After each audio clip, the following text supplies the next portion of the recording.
시청자 여러분 안녕하십니까? 하루의 뉴스를 정리해드리는 YTN 뉴스라이트입니다. 이준석, 이낙연, 양향자, 금태섭 제3지대 신당 4인방이 모두 모였습니다.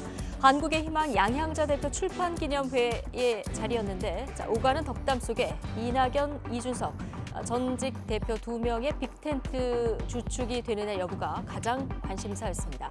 같은 시간 바로 옆 강당에서는 조응천 민주당 의원의 출판기념회도 진행됐는데요. 이명계 4인방 행보도 내일이면 결정될 것 같습니다. 이재명 민주당 대표는 내일 퇴원이 결정됐는데 첫 메시지는 어떤 형식으로 나올까요?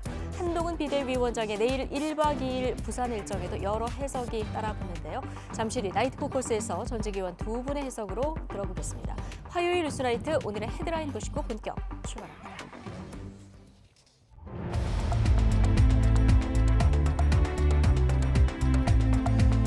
1월 9일 화요일 뉴스나이트 주요 뉴스입니다. 눈구름이 빠르게 남하하면서 수도권에서는 대설주의보가 해제됐습니다. 밤사이 충청과 전북 등 남부지방에 많은 눈이 내릴 것으로 보입니다. 채권단 압박에 태움그룹이 필요할 경우 지주사와 SBS 주식까지 담보로 제공하겠다며 진전된 자구안을 발표했습니다. 채권단도 긍정적으로 평가한 만큼 워크아웃 협상이 급물살을 탈 거라시라는 전망이 나옵니다. 더불어민주당 이재명 대표가 피스 8일 만에 퇴원해 당분간 자택에서 치료를 이어갑니다. 경찰이 이 대표를 습격한 피의자 신상을 공개하지 않기로 한 가운데 내일 수사 결과를 발표합니다.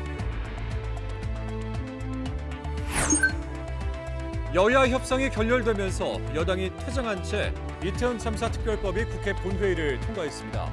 국민의힘은 다시 국회로 돌아온 쌍특검 재표결을 오늘 추진했지만 과반인 민주당에 막혀 표결은 무산됐습니다.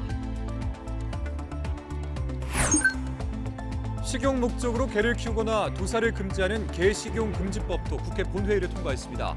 3년의 유예 기간을 두어 2027년부터 적용됩니다.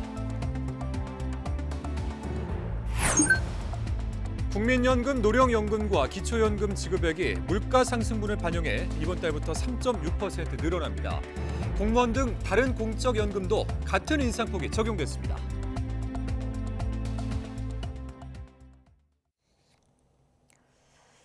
네, 눈구름이 남하하면서 서울은 대설주의보가 해제됐지만 이제는 충청과 남부지방에 눈발이 강해지고 있습니다. 내륙 곳곳에 한방눈이 쏟아지면서 빙판길로 인한 미끄럼 사고가 우려됩니다. 취재기자 연결해서 현재 눈 상황과 전망 알아보겠습니다. 김민경 기자. 네, 김민경입니다. 네, 서울은 눈발이 약해진 것 같은데요. 다른 지역의 눈 상황은 지금 어떻습니까? 네, 눈구름이 남쪽으로 이동하면서 지금은 충청, 호남, 영남 지역을 중심으로 눈이 잦아들면서 눈발이 굵어지고 있습니다. 서울과 경기 북부, 강원 북부 지역은 눈이 잦아들면서 대설주의보가 해제됐는데요. YTN 재난보도 시스템 이다스 화면으로 지역별 현재 눈 상황 살펴보겠습니다. 먼저 대설주의보가 내려진 충북 괴산군 불정명의 목도 강변입니다. 이 다리에 눈이 소복이 쌓인 가운데 계속해서 굵은 눈발이 날리고 있습니다. 지금은 통행하는 차량은 없지만 기온이 낮아 쌓인 눈이 얼면서 내일 아침에는 길이 매우 미끄러울 수 있어 주의가 필요합니다. 다음은 충북 제천터널 부근입니다. 매우 어두운 데다 눈까지 내리면서 시야 확보가 어렵습니다. 안전운전과 감속운전에 더 신경 써주시기 바랍니다. 마지막으로 눈발이 강해지고 있는 전북 정읍입니다. 우산교차로 부근인데요. 굵은 눈발이 세차게 날리고 있습니다. 시야 확보가 매우 어려울 걸로 보이는데요. 차간거리를 평소보다 2배 이상 유지하시고 속도도 평소 절반 이상으로 줄여 이동하시기 바랍니다. 네, 김민경 기자, 이번 눈은 언제까지 내리고 또 얼마나 내리는 겁니까? 네, 눈구름대가 예상했던 것보다 남쪽으로 빠르게 이동해 서울과 인천, 경기 북부에는 오늘 늦은 밤까지 내리다 그치겠고요. 경기 남부와 강원, 충청, 호남은 내일 오전까지, 그 밖의 지역에서는 내일 오후에 대부분 그치겠는데요. 앞으로도 다소 많은 양의 눈이 내릴 걸로 보여 주의가 필요합니다. 강원 산간과 충북, 전북에는 최고 10cm가 넘는 폭설이 쏟아지겠고 영남에도 5에서 10cm, 경기 남부 내륙에 2에서 7cm의 눈이 내리겠습니다. 눈이 점차 그쳐가는 서울과 인천, 경기 북부에는 1cm 안팎으로 약하게 내리다 그치겠습니다. 눈이 쌓이거나 녹더라도 기온이 낮아 길이 얼어 빙판길이 되는 곳이 많을 걸로 예상됩니다. 특히 대형 사고를 유발하는 도로 살얼음이 나타나는 곳도 있을 걸로 보입니다. 늦은 시간 귀가하시거나 내일 아침 출근길에는 미끄럼 사고에 각별히 주의하시기 바랍니다. 지금까지 YTN 김민경입니다.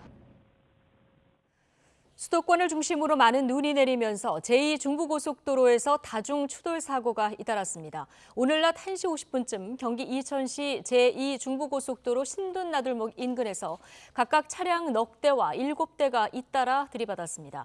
이 사고로 현재까지 중상자 3명을 포함해서 모두 17명이 다친 것으로 파악됐습니다. 또 사고 수습 여파로 이천 방향 도로 통행이 1시간 반 정도 전면 통제됐습니다. 충북 충주에서도 눈길 교통사고가 잇따랐습니다. 오늘 오후 3시 반쯤 충북 충주시 산청면 명서리에서 승용차가 눈길에 미끄러지면서 길 옆 2m 아래 배수시설로 추락했습니다.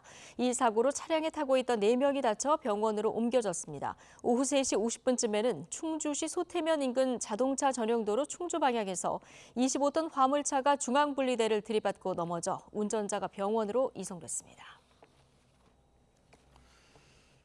지난 2022년 이태원 참사의 진상을 규명하고 또 책임 소재를 밝히기 위한 이태원 참사 특별법이 야당 단독으로 국회 본회의를 통과했습니다.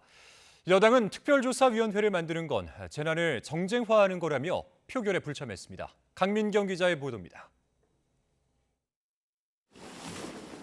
유족들이 방청석에서 지켜보는 가운데 이태원 특별법이 참사 2년여 만에 본회의 안건으로 올라갔습니다. 여야 협상이 끝내 결렬되면서 야당 단독으로 표결이 진행됐습니다. 재석 177인 중 찬성 177인으로서 12구 이태원 참사 피해자 권리 보장과 진상규명 및 재발 방지를 위한 특별법안에 대한 수정안은 가결되었음을 선포합니다. 국회 문턱을 넘은 법안은 이태원 참사의 진상을 규명하기 위해 특별조사위원회를 구성하는 내용이 담겼습니다. 위원 11명은 최대 1년 6개월 동안 조사는 물론 검찰과 공수처에 압수수색 영장 청구를 의뢰할 수 있는 권한을 갖게 됩니다. 다만 김진표 국회의장의 중재안을 반영해 특조위 가동 시기는 총선 뒤로 미뤘고 특검 관련 조항은 삭제됐습니다. 민주당은 원인 규명과 책임자 처벌이 제대로 이루어지지 않았다며 이제라도 유족의 목소리에 귀를 기울여야 한다고 날을 세웠습니다. 과거 우리 세월호 참사 때와 같이 특조위 자체를 무력화시키기 위한 여러 가지 수정제안을 반복적으로 제안하면서 결국 협상이 결렬될 수밖에 없는 상황으로 간 거에 대해서 매우 유감스럽습니다. 투표에 불참한 국민의힘은 야당이 재난을 정쟁화하려 한다고 강하게 반발했습니다. 특조위 구성은 국민을 갈라치려는 의도라며 지금 중요한 건 피해자 지원과 재발 방지라고 맞섰습니다. 사회적 갈등을 증폭시키기 위한 정략적인 의도가 깔린 이태원 특별법을 단독으로 통과시킨 것은 대한민국의 안전이 아니라 정쟁과 갈등을 선택한 것이나 다름없습니다. 윤석열 대통령에게 거부권 행사를 건의하는 방법도 있지만 비판 여론을 고려해 일단은 특조위 세부 구성 방안 등을 놓고 야당과 대화를 좀 더 시도하려는 분위기입니다. 하지만 핵심 사안에 대한 입장차가 워낙 큰 데다 쌍특검법 재표결 시점을 둘러싼 신경전까지 이어지고 있어서 여야가 접점을 찾기는 쉽지 않아 보입니다. YTN 강민경입니다. 대통령실은 이태원 참사 특별법이 여야 합의 없이 또다시 일방적으로 강행 처리된 것에 대해서 유감스럽다고 밝혔습니다. 대통령실은 이태원 특별법이 국회 본회의를 통과한 이후 출입 기자단에 대변인실 명의로 이같이 공지했습니다. 그러면서 법안이 정부로 이송되면 당과 관련 부처 의견을 종합해 입장을 말씀드리겠다고 덧붙였습니다. 이태원 참사 유가족과 시민단체는 야당 주도로 국회를 통과한 이태원 참사 특별법에 대해서 윤석열 대통령은 거부권을 행사하지 말고 즉시 공포해야 한다고 촉구했습니다. 방청석에서 본회의를 지켜본 유가족들은 국회에서 기자회견을 열고 이같이 말했는데요. 자, 직접 들어보겠습니다. 이제 우리는 우리 아이들이 있는 분향소로 이 법안을 들고 가겠습니다. 이러한 간절한 소망을 대통령은 짓밟지 말기 바랍니다. 대통령이 거부권을 행사하여 이러한 간절한 소망을 저버린다면 우리 유가족들은 이제는 결코 참고 인내하지 않을 것입니다. 저희 유가족들과 시민대책회의는 거부권이 행사되지 않고 제대로 이 법안이 공포되어서 조사위원회가 출범하는 그날까지, 그리고 조사의 최종 결과를 내는 그날까지 끝까지 나아갈 것입니다. 경찰이 더불어민주당 이재명 대표를 습격한 피의자의 신상을 공개하지 않기로 했습니다.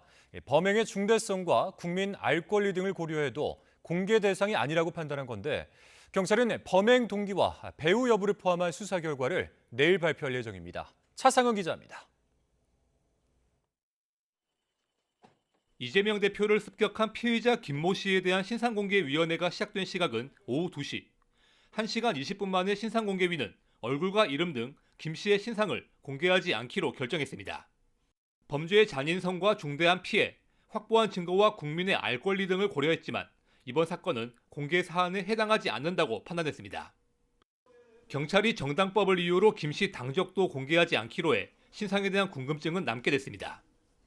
공익 목적에 부합하지 않을 수도 있다라고 판정한 것이 아닌가 생각이 되는데, 가장 중립적이어야 될 국가 수사기관이 마치 정당과 같은 정무적 판단을 한 것이 아닌가 생각이 들고요.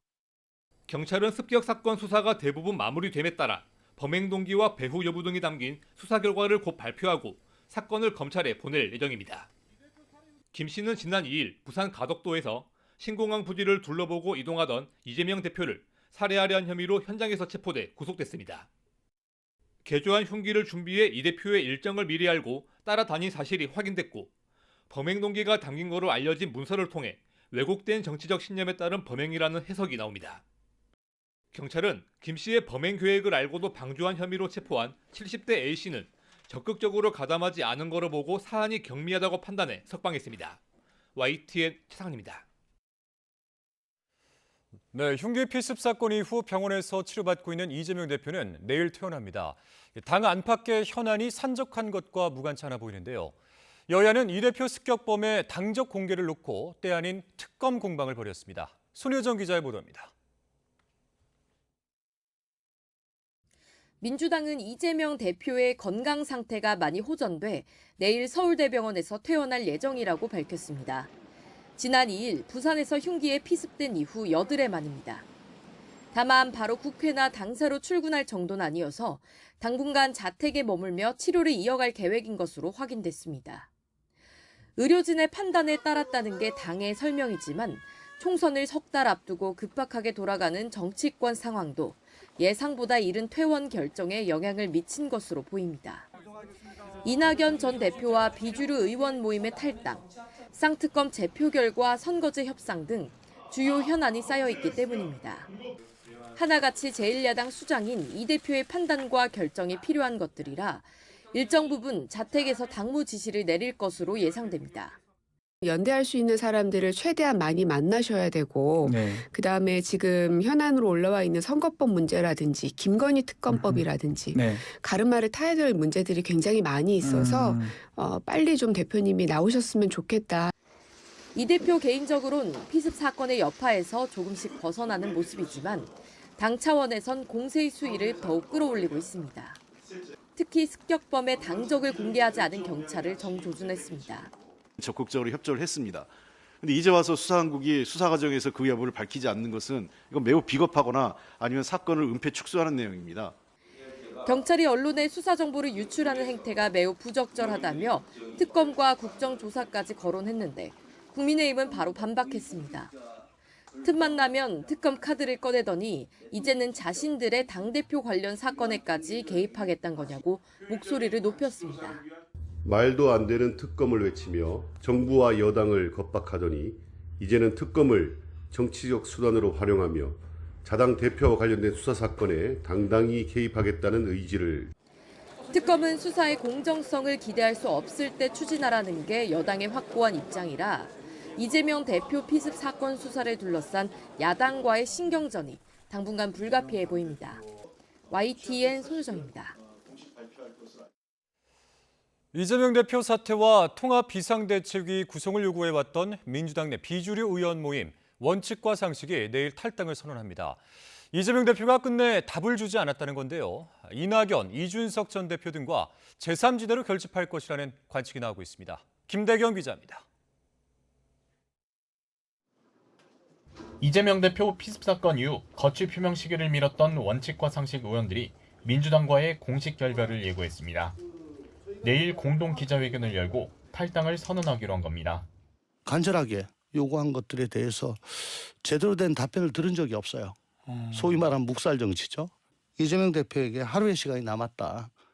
이재명 대표 사퇴를 전제로 한 통합비대위 구성 요구에 이 대표가 끝내 답하지 않았다는 이유를 들었습니다. 당내 주류 일각에선 막판까지 탈당을 만료한 것으로 알려졌지만 혹시 모를 탈당 결심을 만료하기 위해 이 자리에 왔습니다. 후배들 버리고 딴 생각하시면 반드시 발병이 납니다. 비주류 의원 모임이 쇄신 대상으로 사실상 지목한 이재명 대표는 침묵을 이어갔습니다. 총선을 불과 석 달 앞둔 상황에서 당대표 자리를 내려놓으란 건 이 대표 입장에선 받아들일 수 없는 주장이기 때문입니다. 이원욱, 김종민, 조응천, 윤영찬 등 원칙과 상식 소속 의원 4명은 이낙연 전 대표가 꾸릴 신당에 합류할 가능성이 커 보입니다. 민주당에 같은 뿌리를 두고 있는 이 전 대표 역시 가능성을 열어두고 있습니다.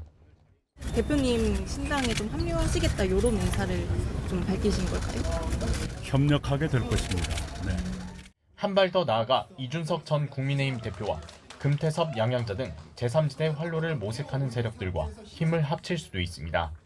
당사자들 또한 이른바 빅텐트의 문을 닫지 않고 있습니다.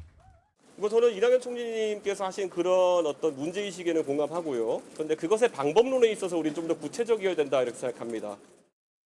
제3지대가 성공하기 위해선 확실한 지역 기반과 대선 주자 그리고 자금이 필요하다는 게 정치권의 정설입니다. 후원회를 가동할 수 있는 현역 지역구 의원들의 동반 탈당이 제3지대의 원동력이 될 수 있을지 주목됩니다. YTN 김대겸입니다. 가칭 개혁신당 창당을 준비하고 있는 이준석 전 국민의힘 대표는 현재 여당 소속 원외 인사들의 합류 움직임이 굉장히 활발하다며 앞으로 언론에서 주목할 만한 영입 발표가 계속될 거라고 밝혔습니다. 이 전 대표는 오늘 한국의 희망 양향자 대표 출판 기념회에 참석한 뒤 기자들과 만나 원외 당협위원장이나 전직 의원, 이 밖에 정치를 하고 싶었지만 거대 양당의 장벽에 막혔던 인재들이 많다며 이같이 말했습니다. 이어서 여의도 사투리를 쓰지 않겠다는 한동훈 국민의힘 비상대책위원장을 겨냥해 새로운 정치를 위해선 더 확장된 범위의 새로운 의제가 필요하다며 국민은 서초동 사투리가 대안이 될 수 없다는 걸 안다고 주장했습니다. 이 전 대표는 제3지대 정당을 추진하는 다른 세력과 현재 한강 정도의 차이가 있다면 양향자 대표의 한국의 희망과는 천개천 정도에 놓여 있다며 연대 가능성을 내비쳤습니다. 총선 출마를 위한 공직자 사퇴 시한을 사흘 앞두고 법무부의 사의를 밝힌 이성윤 법무연수원 연구위원은 오늘 고향인 전북 전주에서 출판 기념회를 열었습니다. 이성윤 연구위원은 이 자리에서 검사 대부분은 묵묵히 일하고 있지만 한 줌도 안 되는 사단이 나라를 해치고 있고 조만간 정리될 것이라고 주장했습니다.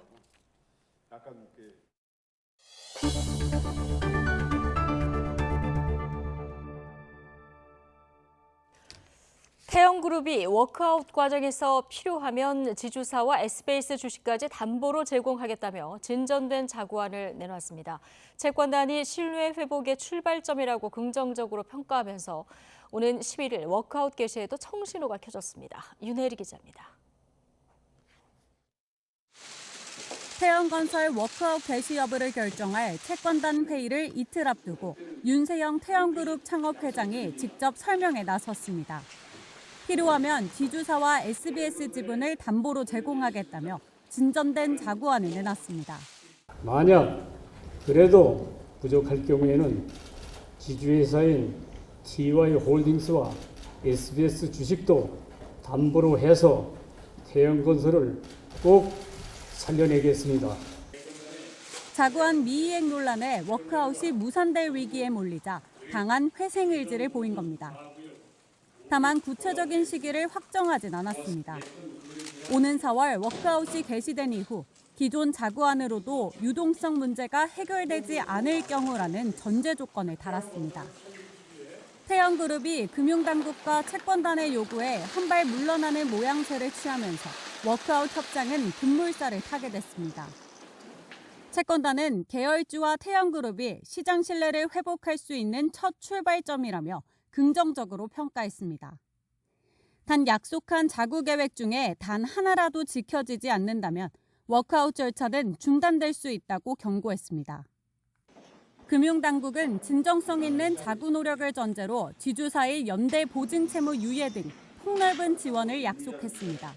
채무자 측의 회사를 살리려는 의지가 확인될 경우에는 기업 개선을 위해 불가피하다면 채무자의 직접 채무뿐만 아니라 직간접 채무 및 이해관계자에 대한 지원 등도 폭넓게 고려하는 것이 워크아웃의 본래 취지에 부합한다고 생각합니다. 산업은행은 주요 채권단을 다시 소집해 추가 자구안에 대한 의견을 수렴하고 워크아웃 개시 여부를 논의할 계획입니다. 태영 측이 추가 자구안 발표를 통해 채권단과 어느 정도 이견을 좁힌 만큼 오는 11일 워크아웃 개시 가능성은 한층 더 높아진 것으로 보입니다. YTN 윤혜리입니다. 지난해 반도체 한파로 삼성전자가 지난해 금융위기 이후 15년 만에 최저치의 영업이익을 냈습니다. 지난해 4분기 영업실적도 시장 전망치에 미치지 못했는데 전문가들은 올해 실적 개선을 전망했습니다. 홍상희 기자입니다. 삼성전자는 지난해 연결 기준 영업이익이 6조 5,400억 원으로 잠정 집계됐다고 공시했습니다. 2022년 전체 영업이익과 비교해 85% 가까이 감소한 수치입니다. 지난해 연간 매출은 258조 1,600억 원으로 1년 전보다 15% 가까이 줄었습니다. 삼성전자 연간 영업이익이 10조 원을 밑돈 건 2008년 글로벌 금융위기 이후 15년 만입니다. 지난해 반도체 불황 여파 때문인데 반도체 위탁 생산, 파운드리 가동률이 하락한 가운데 영상 디스플레이와 가전의 수요 불확실성이 이어졌기 때문으로 분석됩니다. ES 부분의 적자 폭을 줄이는 것이 생각보다는 좀 적게 줄어든 것으로 예상을 합니다. 그래서 메모리 분야는 적자를 많이 줄였을 것이고 반면에 이제 파운드리하고 시스템 LSI가 메모리 비해서는 좋은 효과를 많이 못 냈죠. 지난해 4분기 영업이익 잠정치는 2조 8천억 원으로 1년 전보다 35% 줄었고 매출은 67조 원으로 집계됐습니다. 시장 전망치에는 못 미쳤지만 지난해 3분기 영업이익에서 2조 원대를 회복한 이후 3분기 연속 실적 개선 흐름을 보이고 있는 겁니다. 삼성전자의 올해 실적 전망도 긍정적인 편입니다. 지난해 4월부터 시작한 감산 전략으로 쌓여있던 재고가 소진됐고 메모리 반도체 가격도 4분기 들어 3개월 연속 오르며 상승세로 방향을 틀었습니다. 올해 최소 스마트폰하고 PC 쪽이 5% 이상 성장을 할 걸로 보거든요. 그러니까 공급은 줄였는데 수요가 이제 올해는 어쨌든 이제 살아날 가능성이 높기 때문에 삼성전자의 올해 뭐 실적이라든가 주가는 올해 좀 상당히 좀 좋은 쪽으로 흘러가지 않을까. 인공지능에 쓰이는 반도체 수요도 늘고 있어 전문가들은 이르면 올해 1, 2분기에 반도체 흑자 전환도 가능할 것으로 보고 있습니다. AI에 쓰이는 한국의 HBM, 고대역폭 메모리의 수요가 많이 늘어날 것으로 예상이 됩니다. 그리고 낸드나 D램 쪽에서 이제 가격이 단가가 크게 상승할 것으로 전망이 됩니다. 다만 글로벌 경기와 IT 수요 회복, 업계의 공급 경쟁 등 변수도 남아있어 낙관론에 대한 경계가 필요하다는 지적도 나옵니다. YTN 홍상입니다. 식용 목적의 개 사육과 도살을 금지하는 법안이 국회 본회의 문턱을 넘었습니다. 통과된 특별법은 식용을 목적으로 개를 도살하면 3년 이하 징역이나 3천만 원 이하 벌금으로 처벌하고 식용 목적 사육과 증식, 유통도 2년 이하 징역이나 2천만 원 이하 벌금으로 처벌하도록 했습니다. 다만 법 위반 시 벌칙 조항은 법안 공포 뒤 3년이 지나면 시행되도록 유예 기간을 뒀습니다. 개 식용 금지법이 국회를 통과하면서 개 시장도 이제 폐쇄 절차에 들어가게 됐습니다. 영업 중인 상인들에 대한 보상과 전업 문제 해결이 관건일 것으로 보이는데요. 국내 마지막 남은 게시장, 대구 칠성시장을 김근호 기자가 다녀왔습니다. 경기도 성남 모란시장, 부산 구포시장과 함께 국내 3대 게시장으로 불린 대구 칠성시장입니다. 골목에 들어서자 보신탕과 계곡이라고 적힌 간판 여러 개가 보입니다. 다른 두 시장이 차례로 폐업하면서 국내의 마지막 남은 게시장이 됐습니다. 이곳 칠성시장에는 보신탕집을 비롯해 개고기 관련 업소 10곳 정도가 남아 있습니다. 하지만 개식용 금지법 통과에 따라 이곳도 이제 폐쇄 절차에 들어가게 됐습니다. 수십 년 생업을 이어온 업주들은 전업이나 보상 등 생계 대책이 필요하다고 호소합니다. 그럼 뭐 먹고 살란 말이야, 우리 제일 걱정이지, 뭐 전파 하나 얻어갖고 장사하도록 어떻게 해줘야 되지, 그럼 우리 뭐 먹고 살라고. 별꼬라지 다 받네.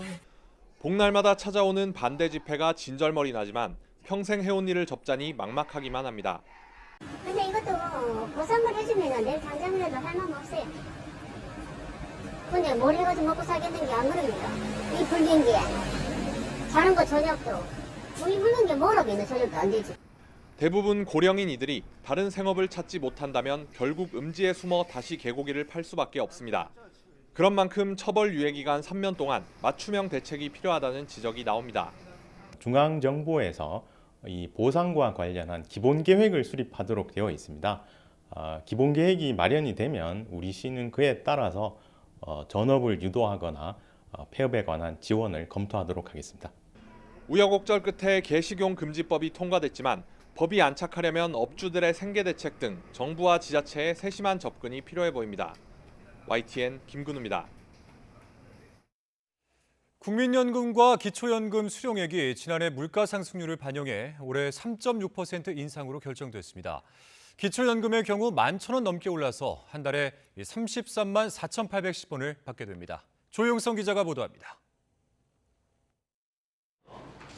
국민연금, 노령연금과 기초연금 지급액이 물가 상승분을 반영해 이달부터 3.6% 늘어납니다. 이에 따라 노령연금은 지난해 평균액인 62만 원을 받던 사람의 경우 이달부터 22,320원을 더 받게 됩니다. 65세 이상 전체 노인 인구 가운데 소득 하위 70%에게 주는 기초연금도 같은 폭으로 올라 올해 33만 4,810원으로 늘어납니다. 장애인연금과 공무원연금, 군인연금, 사학연금 등 다른 공적연금도 같은 인상폭이 적용됐습니다. 보건복지부는 이와 함께 국민연금 심의위원회에서 올해 적용하는 기준 월소득도 손을 봤습니다. 국민연금 보험료 산정에 적용되는 월소득 상한액은 617만 원, 하한액은 39만 원으로 올랐습니다. 이보다 고소득이면 오는 7월부터 월 보험료를 24,300원 더 내야 하고 이보다 저소득이면 1,800원 더 냅니다. 연금 인상에도 불구하고 최저생활보장이라는 취지에 부합하기에는 아직 갈 길이 멉니다. 2020년 기준으로 생애 평균 소득 대비 노후에 받을 수 있는 국민연금 수령액은 22.4%에 불과합니다. 전반적으로 여전히 이제 우리 국민연금의 소득 수준이 낮은 이런 구조이기 때문에 이걸 높이기 위한 노력들, 연금 계획과 관련된 부분들을 지속해야 될 것이고요. 그나마 고무적인 점은 국민연금이 지난해 역대 최고 수익률로 수익금이 100조 원에 달해 기금 적립금은 1,000조 원을 넘어선 것입니다. 그러나 연금 수익률이 시장 상황에 따라 크게 좌우된다는 점은 여전한 과제로 꼽혀서 근본적인 수익 개선 노력이 필요하다는 지적입니다. YTN 조용성입니다. 일본 이시카와 현 강진으로 사상자가 급증하는 가운데 피난소에서도 첫 사망자가 발생했습니다. 피난민들의 생활 여건은 더욱 어려워지고 있는데 코로나와 노로바이러스 등 이렇게 전염병까지 확산되고 있어 지진 2차 피해 우려가 커지고 있습니다. 도쿄에서 김세호 특파원입니다. 규모 7.6의 지진이 강타한 이시카와현에 폭설과 강추위까지 덮치며 주민들과 피난민들의 생활 환경은 더욱 가혹해지고 있습니다. 피난소에서는 사망자가 처음으로 확인되는 등 지진에 의한 직접 사망이 아닌 지진 이후 건강 악화, 스트레스로 인한 이른바 재해 관련사 우려가 커지고 있습니다. 특히 고령자 시설에서는 노로바이러스 등 소화기 감염증 환자 수십 명이 확인되는가 하면 피난소 곳곳에서 코로나와 독감 환자도 잇따라 나오는 등 감염병도 확산 추세에 있습니다. 이와 함께 상당수 학교가 피난소로 쓰이고 있는데 피난 생활이 장기화하면서 개학을 한 학생들의 수업이 언제 정상적으로 재개될 수 있을지도 알 수 없는 상황입니다. 友達に会えないのでちょっと悲しい気持ち。授業とかも受けられないし、遊べないからちょっと大変。 전체 사망자는 어느덧 200명을 넘겼는데 폭설과 여전히 이어지는 강한 여진은 구조와 지원을 더욱 어렵게 하고 있습니다. 이 밖에 이시카와현 스즈시를 덮친 쓰나미가 최대 4.5m에 이른 것으로 추정될 만큼 강력했는데 쓰나미 위협도 곳곳에서 도사리고 있습니다. 일본 정부는 이번 지진 피해 지원을 위해 47억 3,790억 엔을 투입하기로 한 가운데 기시다 후미오 총리는 이번 주말 피해 지역을 처음으로 방문해 피해 실태를 살필 계획입니다. 도쿄에서 YTN 김세호입니다.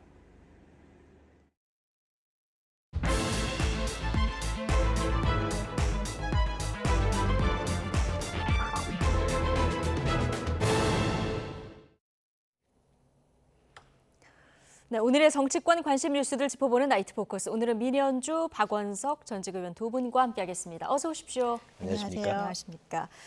자, 이낙연, 이준석, 금태섭, 양향자 이렇게 4명이 오늘 한 자리에 모였습니다. 양향자 한국의 희망 대표 오늘 출판 기념회 자리였는데, 자, 뭐 따로 뭐 신당이나 제3지대에 대해서 논의하는 자리는 없었습니다만, 이 네 분이 모인 그 장면 어떻게 보셨습니까? 지금 최근에 제3지대, 뭐 빅텐트 이렇게 지금 언급되는 주요 인물들이 다 모인 자리, 정치적인 행사 자리라고 생각을 해요. 막 양향자 의원이 이거를 목적으로 책을 쓴 건 아니겠지만 어쨌든 공교롭게도 지금의 시기에 딱 그렇게 또 주요 인물들이 배석을 하셔서 김종인 위원장 전 비대위원장님 모습이 안 보인 게 조금 특이했고요. 나머지 분들 뭐 주요 지금 언급되고 있는 분들은 다 나와서 어떻게든지 양향자 의원과의 그런 연대 가능성을 내비치는 그런 스피치를 통해서 빅텐트의 가능성을 계속 열어두면서 국민의힘과 민주당에 아마 경고의 시그널을 보내고자 한 것이 아닌가라는 생각이 들고요. 그런데 지금 뭐 오늘 지금 뭐 화면에 나오지만 이준석 전 대표나 이낙연 전 총리 같은 경우에도 굉장히 밝은 모습으로 우리가 얼마든지 뭐 마중물이 될 수 있다. 그다음에 뭐 고임, 그다음에 뭐 새로운 물이 들어올 수 있다. 이런 얘기들을 계속 하시는데 글쎄요, 저는 일단은 이런 제3지대 또는 빅텐트를 이루겠다고 하는 주요 정치인들이 어떠한 정치를 할 것인지, 어떠한 정당의 모습을 갖출 것인지에 대해서 소위 말하는 정강 정책이라고 하는 것들을 아직 제대로 발표가 된 것이 없어요. 그래서 이분들이 지향하는 정치가 무엇인지, 새로운 정치라는 것이 무엇인지를 좀 짚어봐야 될 것 같고요. 이제까지 이분들이 보여줘 왔던 정치의 행태를 본다면, 정치의 모습들을 본다면 국민들이 그렇게 크게 기대할 수 있는 부분들이 있을까 과연.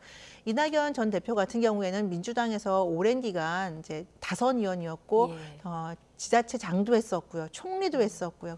이런 많은 정치적인 경험을 통해서 국민들께 보여준 것이 굉장히 임팩트 있고 뭔가 새로운 기대를 걸 수 있는 그런 정치적인 행보가 있었던가에 대해서 국민들이 한번 물음표를 찍으실 것 같아요. 그래서 이분들은 일단은 판단은 저는 보류하고 싶고요. 이분들이 내세우는 정강 정책들, 그다음에 새로운 어떠한 공약들, 국민들에 대한 메시지를 조금 더 들어본 다음에 그다음에 이분들이 가고자 하는 그런 새로운 당의 모습들을 좀 평가할 수 있지 않을까 저는 싶습니다. 그렇게 생각합니다. 오늘 모인 분들이 아까 사진을 보셨는데 뭐 이준석 전 대표부터 해서 이낙연 전 대표, 여야의 뭐 대표를 지내셨던 분부터 해서 유호정 의원도 거기에 있고요.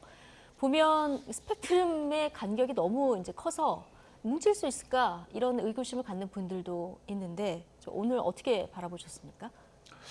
일단 지금 그 3지대 신당 흐름과 관련돼서 이제 키플레이어들이 다 한 자리에 모인 거기 때문에 저희 이제 모인 장면만으로도 이제 화제성은 충분히 있었다고 생각을 하고요. 저 자리에서 뭐 깊은 어떤 정치적인 대화가 오고 갔을 것 같지는 않습니다. 다만 저 자리 이후에 여러 가지 정치적 해석이 나올 텐데 그런 해석을 마다하지 않고 저 자리에 저분들이 다 참석했다는 것만으로도 가능성을 서로 간에 열어놓은 이제 그런 만남이라고 생각을 하고요. 말씀 주셨듯이 뭐 이념이랄까 철학이랄까 혹은 그동안에 정치를 해왔던 경로 배경 이런 것들의 차이가 꽤 크기 때문에 그 간극을 과연 좁힐 수 있을까. 대한민국 정치사에서 신당의 흐름은 여러 번 있었지만 이렇게 이제 진영을 가로질러서 신당이 만들어지고 이른바 이제 빅텐트가 형성된 경우는 드물고 게다가 양 당의 대표를 지냈던 분들이 그 얼굴이 된 적은 없었거든요.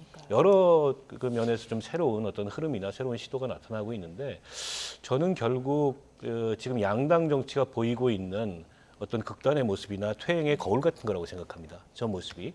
그러니까 양당 정치가 뭔가 이게 서로를 증오하는 그런 대결의 정치 혹은 어떤 진영 정치 이렇게 흐르지 않는다면 저런 모습의 이제 삼지대 신당의 흐름은 나오기가 어렵습니다. 때문에 결국 지금 그 양당 정치에 좀 지쳐 있는 그런 국민들, 특히 이제 중간층 유권자들이라든지 무당층 유권자들이든지 일정한 기대가 있다고 생각하고요. 그 기대는 뭐 총선이 끝나는 날까지 저는 계속 형성되거나 커질 가능성이 있고, 다만 이제 앞서 민현주 의원님도 말씀하셨듯이 반명, 반윤 그거는 각각 이탈의 명분은 되는데 그게 이제 신당을 통해서 국민들한테 지지를 구할 충분한 명분은 안 되거든요. 결국 그건 이제 비전에서 나올 거고, 도대체 어떤 당을 어떤 분들이 모여서 하려고 하는지, 그리고 그 당에서 국민들의 삶을 바꾸기 위해서 어떤 그 비전을 제시할지, 여기에 전 달려 있다고 봅니다. 일단 지금 시작 단계이기 때문에 물밑에서 서로 간에 조심스러운 어떤 공감대를 찾기 위한 노력들이 진행이 되고 있다고 보고, 지금 일단 그렇다고 시간이 많은 건 아니에요. 이게 설 연휴 전까지는 신당이 완성되거나 혹은 삼지대에 단일 신당이 나와야 이게 총선을 치를 수 있을 만한 시간적인 여력을 가질 수 있거든요. 이제 그때까지 과연 어느 정도의 파괴력을 각각이 만들어내고 또 그것들이 모여서 이른바 빅텐트가 형성될지 좀 지켜봐야 될 것 같습니다. 시간이 가장 큰 변수가 되지 않을까 싶기도 한데요. 자, 나란히 축사에 나선 이낙연, 이준석 전 대표는 새 정치의 필요성을 강조했습니다. 발언 듣고 오시겠습니다. 시골에 있다 보면 펌프로 물을 뿜어내잖아요. 네, 맑은 물 얻으려면 허드렛 물을 먼저 부어야 되거든요. 절더러 허드렛 물 노릇을 하라. 네, 그런 뜻으로 알고 나왔습니다. 앞으로 맑은 물은 이준석 대표나 금태섭 대표, 유호정 의원한테 여러분이 들으시고요. 국민들의 여의도 정치에 대한 불신이 크기 때문에 우리가 여의도 사투리를 벗어나야 된다는 이야기를 합니다. 제가 단호하게 이야기하겠습니다. 대한민국 국민들은 여의도 사투리를 대체할 또 다른 방언으로서 그들만의 언어인 서초동 사투리를 용납할 생각이 전혀 없습니다. 자, 이낙연 전 대표의 말 중에서 맑은 물은 이준석, 금태섭, 류호정에게 들으시라 이렇게 얘기했거든요. 어떻게 해석하십니까? 그러니까 이낙연 대표는 어떻게든지 이준석 전 대표와 유호정 의원을 끌어안고 싶어하는 것 같아요. 그래서 내가 큰 어른으로서 다 품고 가리라 이런 것들을 이제 보고 내가 크게 만들어 놓은 그 집에서 당신들이 와서 편안하게 새로운 정치를 해라라는 것인데 글쎄요, 이게 허드렛물만을 목적으로 그 이낙연 전 대표가 민주당을 그렇게 오래 몸담아왔던 민주당을 탈당해서 새로운 정당을 차리고 그리고 정말 후배들에게 새로운 인물들의 새로운 정말 새싹들에게 이런 기회를 제공해주는 그 역할에만 머물 것인지 뭐 지금 말로야 뭐 그렇게 하실 수 있겠지만 과연 그 다음 지금 총선을 지나고 나면 그다음엔 대선이 있거든요. 지방선거가 뭐 이런 있지만 대선이 있는데 그렇게 긴 호흡으로 지금 이낙연 전 대표가 행보를 하는 것인지 정말 아까 뭐 박 의원님 말씀하신 대로 거대 양당의 그 기득권을 타파하고 새로운 정치, 국민의 목소리를 듣는 정치를 하기 위해서 창당을 하는 그런 길로 나가는지는 글쎄요. 국민들께서 어떻게 보실지 모르지만 저는 이낙연 전 대표 같은 경우에는 이제 국민들께서 많이 그렇게 말씀을 하세요. 민주당에서 사실은 탄압받은 기억도 없고 그런 경험도 없는데 왜 이 총선을 앞두고 갑자기 이렇게 돌출적으로 굉장히 급발진을 해서 이렇게 창당까지 나가는 것일까 이런 거에서 궁금해하시는 분들도 있긴 합니다. 물론 이재명 대표의 지금의 폭주도 동시에 진행되고 있긴 하지만요. 그래서 이낙연 대표의 이러한 말씀은 어떻게 보면 새로운 빅텐트, 새로운 당을 창당하는 데는 굉장히 긍정적인 사인이 될 수 있지만 아까도 말씀드린 대로 실제로 당이 만들어진 이후에 그 당의 구성을 봤을 때 과연 이낙연 대표의 저 역할에만 머무르신다면 저는 만일 그 역할에만 머무른다면 이낙연 전 대표의 새로운 당은 그래도 좀 가능성이 있어 보인다라고 생각이 들어요.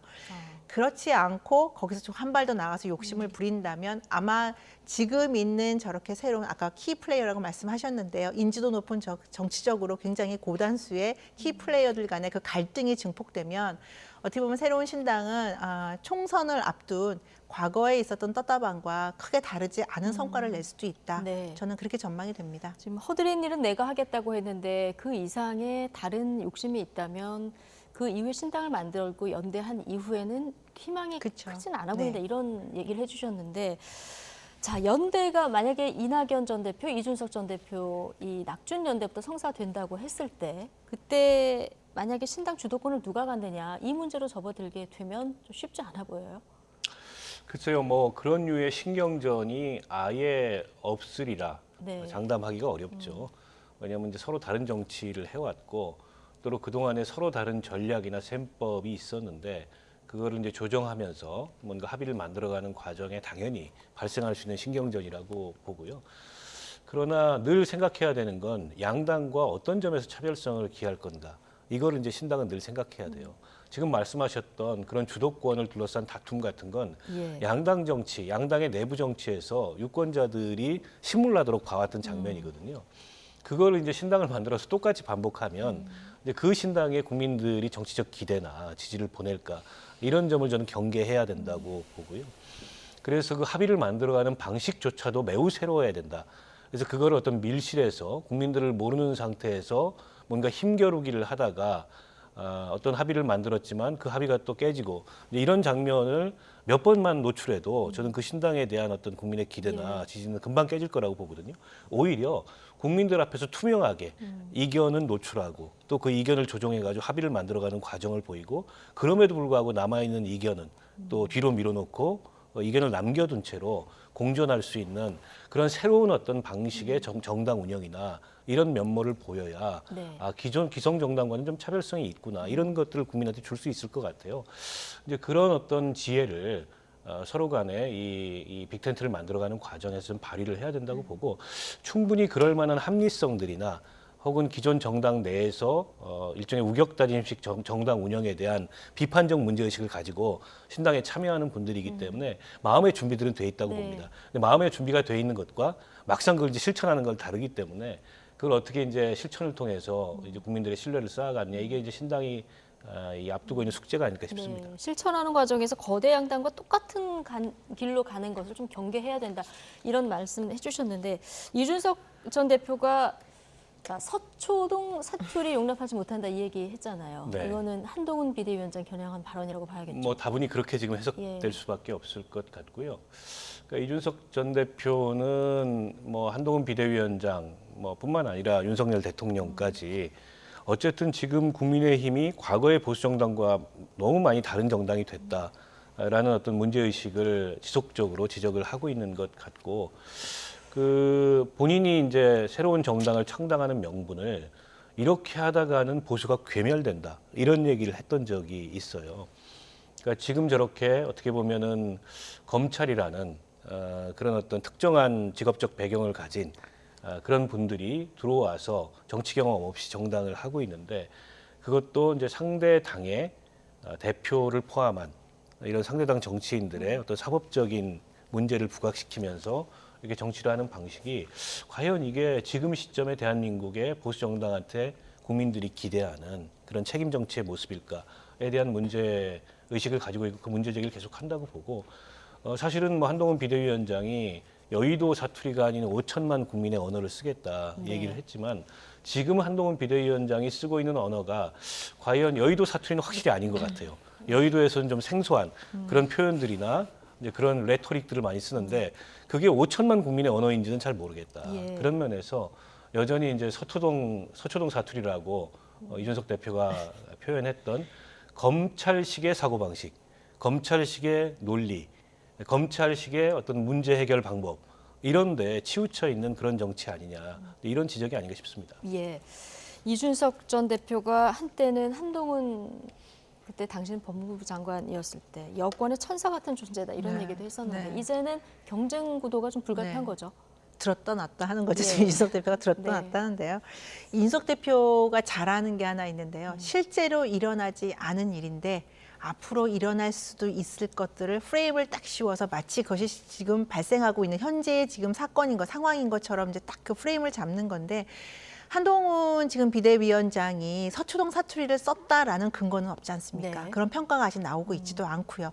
그런 우려가 있는 건 일각에서는 있죠. 그런데 마치 서초동 사투리를 쓰고 있는 것처럼 그렇게 말을 해서 그래서 국민의힘은 안 된다라는 프레임을 해서 새로운 신당에, 그러니까 신당의 이준석 대표가 지금 만들고 있는 신당에 조금 더 국민적인 기대와 호기심을 불러일으키려고 하는 노력까지는 이해가 되는데요. 한동훈 비대위원장이 이제 취임한 지 얼마 안 됐습니다. 그리고 지금 다니는 행보 대부분이 각 시도당의 신년 인사식을 먼저 다니고 있어요. 아직 몇 군데 가지도 못했고요. 가면서 그 지역의 주요 핵심 현안이라든지 총선 때 국민의힘에 담아낼 공약들 이런 걸 중심으로 현장 행보를 하고 있기 때문에 한동훈 비대위원장에 대해서 평가는 조금 이른 아직 감이 있고 지금 최근까지 나온 여론조사를 보면 사실은 국민의힘 지지율보다 한동훈 비대위원장에 대한 지지도가 잘한다는 평가가 조금 더 높게 나오고 있습니다. 그런 걸 본다면 아직까지 국민들께서는 한동훈 비대위원장이 어떻게 국민의힘을 이끌어가는지를 한번 지켜보겠다.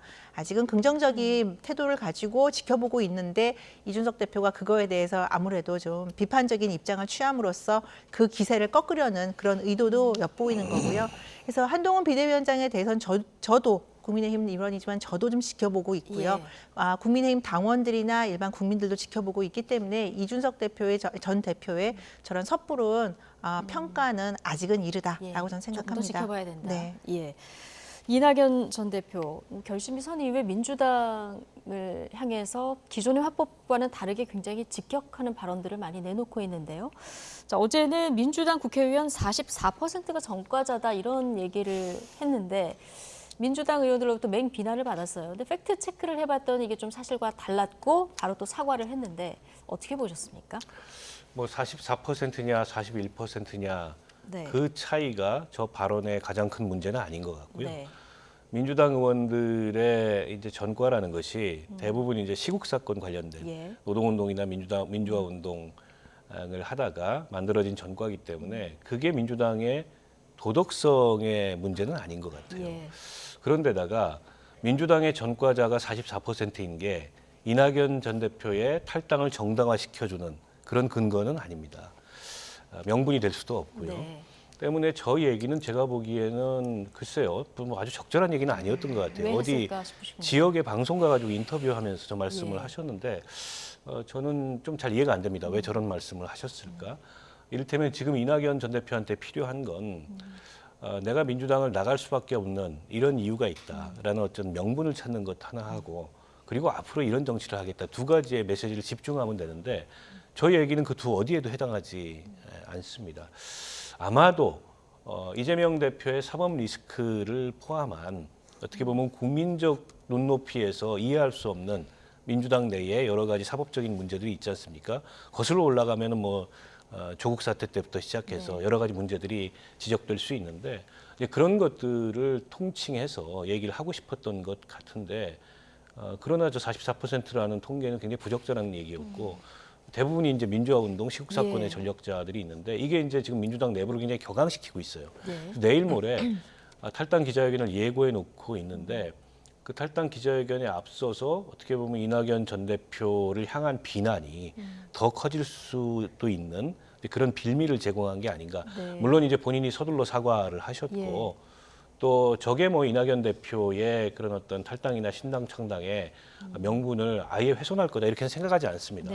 그럼에도 불구하고 워낙 신중하신 분이고 또 말씀을 굉장히 가려서 하는 분인데 오늘 저 말씀은 조금 이해가 안 가는 말씀이어서 저도 아직도 의아합니다. 아직도 의아하시다. 울산방송 인터뷰에서 나온 발언인데 어쨌든 이제 그 민주화 운동, 노동운동 과정에서 실정법을 위반하는 것을 고려하지 않은 것이 큰 실책이다. 이렇게 페이스북에 또 글을 남기기도 했는데 내일 모레죠. 아마 탈당 기자회견을 하게 되는데 어떤 얘기를 할 것 같습니까? 이 발언으로 인해서 11일에 예고된 탈당 기자회견의 빛이 굉장히 크게 밝았다고 저는 생각을 해요. 그러니까 이재명 대표 체제에서 이재명 대표의 사법 리스크를 강조하기 위해서 아마 민주당에 대한 이런 사법 리스크에 문제가 있다. 이걸 털어내야 된다. 그런 취지의 발언이 아니었나라는 생각은 드는데요. 실제로 뭐 민주화 운동이라든지 노동운동을 통해서 이렇게 과거 전력이 있었던 분을 빼면 16% 정도라고 정성호 의원도 이제 얘기를 하는데요. 그러면 이 분들이 다 공천을 받은 거는 문재인 정부 때잖아요. 네. 이낙연 대표가 총리로 있을 때라고요. 그러면 본인도 그거에 대한 책임이 있는 것이고 본인의 어떻게 보면 이재명 대표의 친명계의 소수의 몇몇 분들을 빼고 나면 사실은 본인에 가까운 동지들도 있는데 거기에 대해서 이런 본인이 굉장히 신당의 성공에 대한 조급함 때문에 이런 발언을 한 것이 아마 11일에 탈당 그다음에 신당 창당에 대한 메시지를 내는데 굉장히 위축시키지 않을까라는 생각이 듭니다. 그리고 앞서서도 박 의원님도 말씀하셨지만 이낙연 전 대표도 사실 민주당의 지지층들을 안고 신당으로 가야 되는 입장이거든요.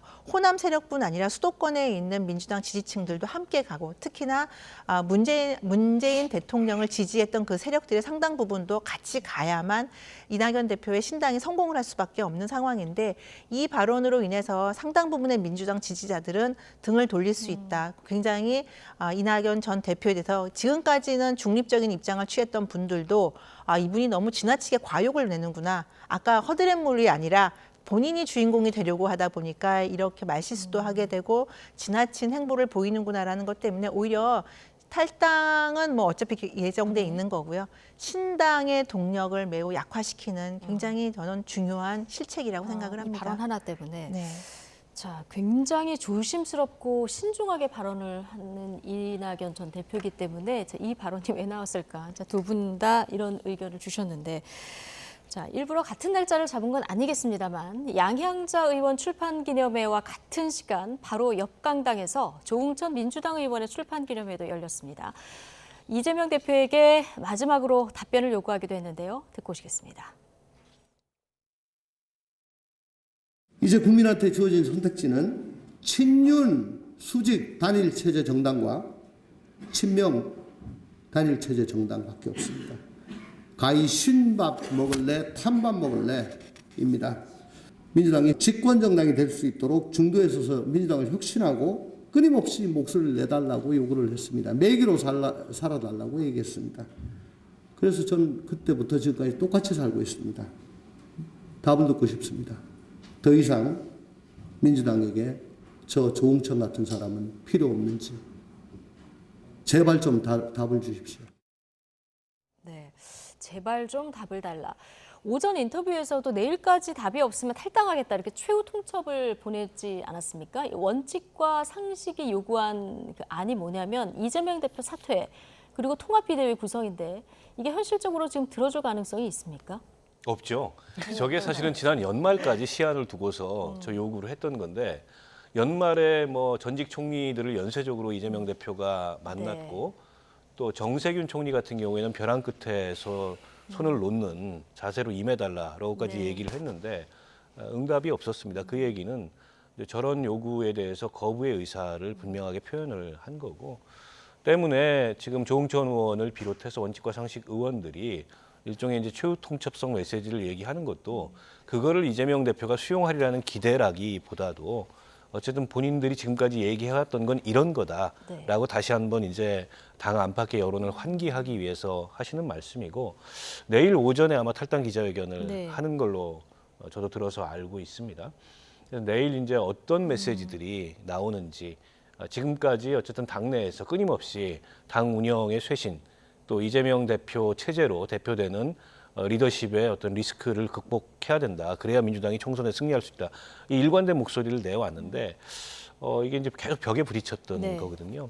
이제 그런 이제 본인들이 좌절했던 그런 좌절의 심정도 담을 거고 그리고 이분들이 이제 신당 창당을 시사를 했어요. 그러면 어떤 신당을 어떻게 만들어 갈 건지에 대해서 아주 개괄적인 그런 방향 제시나 이런 것들이 나오지 않을까 그렇게 예상을 해봅니다. 자, 조응천 의원은 매일 옥상으로 가서 돈 삥 뜯고는 우리 친구지 이렇게 얘기하는 일진 같다 오늘 이런 표현도 썼는데 어쨌든 내일 4명의 원칙과 상식 소속 의원들 같이 이제 탈당 기자회견을 할까요? 4명이 다 할지는 한번 지켜봐야 될 것 같아요. 뭐 각자 지역구 상황도 있고 또 뭐 비명계의 저격 공천이다 이렇게 얘기를 하고 있지만 민주당에 기본적으로 뭐 그래서 경선을 통해서 공천하는 시스템을 가지고 있다라고 하니까 어떤 상대가 오느냐에 따라서 그 네 분의 사실은 이해관계도 다를 수밖에 없을 것 같아요. 각 지역구가 다르기 때문에요. 그래서 그건 좀 지켜봐야겠는데 조응천 의원 같은 경우는 거의 마음을 굳힌 것 같고요. 이재명 대표가 지금 병상에서도 당무를 보고 있는 것이 오늘 카메라에 포착되지 않았습니까? 문자로 당무를 보는 것이 잠시 뒤에 네, 포착될 정도로 이재명 대표가 저게 당대표에 대해서 강한 의지를 가지고 있는데 뭐 조응천 의원이 요구한 그 안을 받아들일 리는 만무한 것 같고요. 이미 또 공천 시스템까지 다 공천 그 프레임까지 다 짜고 있는 것이 아닌가라는 그런 의심이 들 정도의 지금 상황이라서 조응천 의원은 확실히 탈당하지만 나머지 분들은 그 지역구 상황을 좀 봐야 될 것 같고요.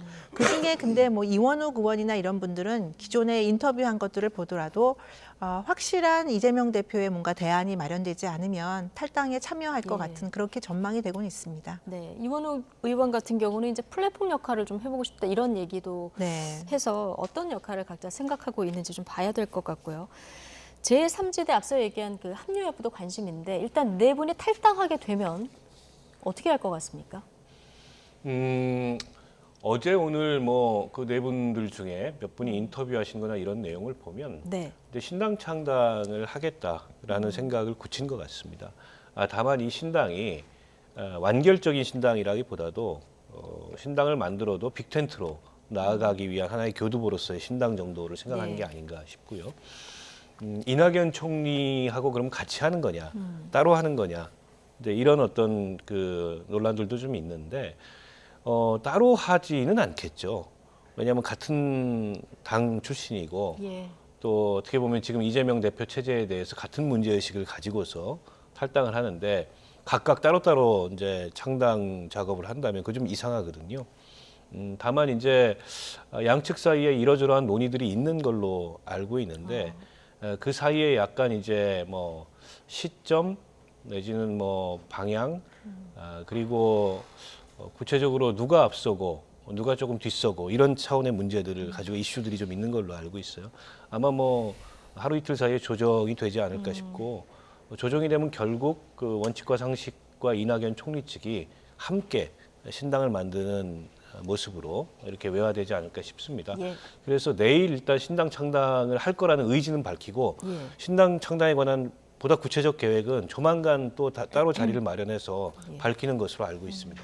그럼 신당이 일단 몇 개가 만들어지고 어떻게 연계가 될지 참 주목해서 봐야 되는데 앞서 민현주 전 의원께서 김종인 전 비대위원장 모습이 보이지 않는다 이 얘기를 해주셨거든요. 자, 그런데 제3지대 빅텐트 그림은 김종인 전 비대위원장이 그리고 있다 이런 주장을 하시는 분들도 꽤 계셔서요. 지금 어떻게 듣고 계십니까? 한동안 그걸 꽤 강조를 하셨고 특히 이제 금태섭 전 의원이 만든 새로운 선택에 대해서는 행사할 때마다 자주 이제 김종인 비대위원장이 무대에도 오르시고 이런 모습을 보였기 때문에 사실 이제 김태섭 대표의 그런 새로운 선택이나 또 이준석 전 대표의 지금 개혁신당이나 관련해서 그 깊은 조언을 하고 있는 거 아니냐 이런 관측들이 있는데 요즘 진짜 말씀하셨던 대로 저도 잘 어디 이렇게 나오시는 걸 못 뵀어요. 그래서 오늘 양양자 의원 출판기념회나 이런 자리에도 오실 만한데 안 오신 모습을 봐서 저도 좀 근황이 궁금한데요. 아무튼 어떤 식으로든지 지금 양당 정치를 넘어서기 위한 삼지대의 어떤 대안적인 신당 흐름에 조언을 하고 계신 것만은 분명합니다. 근데 뭐 이제 김종인 비대위원장이 마쿠에서 모든 것을 다 조정하고 모든 것을 다 결정하는 이제 큰 손인 것처럼 보는 시각도 있는데 그건 전혀 그렇지 않습니다. 그건 그렇지 않은 것 같아요. 네. 박원석 전 의원께서 제3지대에서 또 모종의 역할을 지금 하고 계시는 것으로 알고 있기 때문에 아마 분위기는 더 잘 알 것 같아서 제가 좀 질문을 드려봤고요. 이재명 대표 지금 피습된 지 8일 만에 내일 퇴원할 예정입니다. 지금 마음도 복잡할 것 같아요. 이낙연 전 대표 지금 뭐 탈당한다고 하고 원칙과 상식도 이탈 움직임이 있다 보니까 더 그럴 텐데 건강 상태는 많이 호전됐다. 자, 당무 복귀 시점은 언제가 될지도 좀 궁금한데요. 오늘 이제 문자가 공개가 됐기 때문에요. 카메라에 노출돼가지고 정성호 의원하고 이제 문자로 당무 관련해서 이야기하는 게 지금 노출됐기 때문에 이미 복귀했다고 보십니까? 네, 사실은 복귀한 상태죠. 저는 그렇기 때문에 이 네 분들이 탈당할 수밖에 없는 상황이다라고 보여지고요. 병상에서도 지금 공천이라든지 당 징계 문제 이런 것들을 일일이 다 하나하나 신경 쓰고 있는 모습이 포착된 거 아니겠습니까? 사실은 저는 뭐 다른 상대 당이고 이재명 대표에서 많은 비판도 했지만 그런 정치적인 테러를 당한 상황에서 저는 정신적으로 굉장히 큰 충격이 있을 거라고 생각을 해요.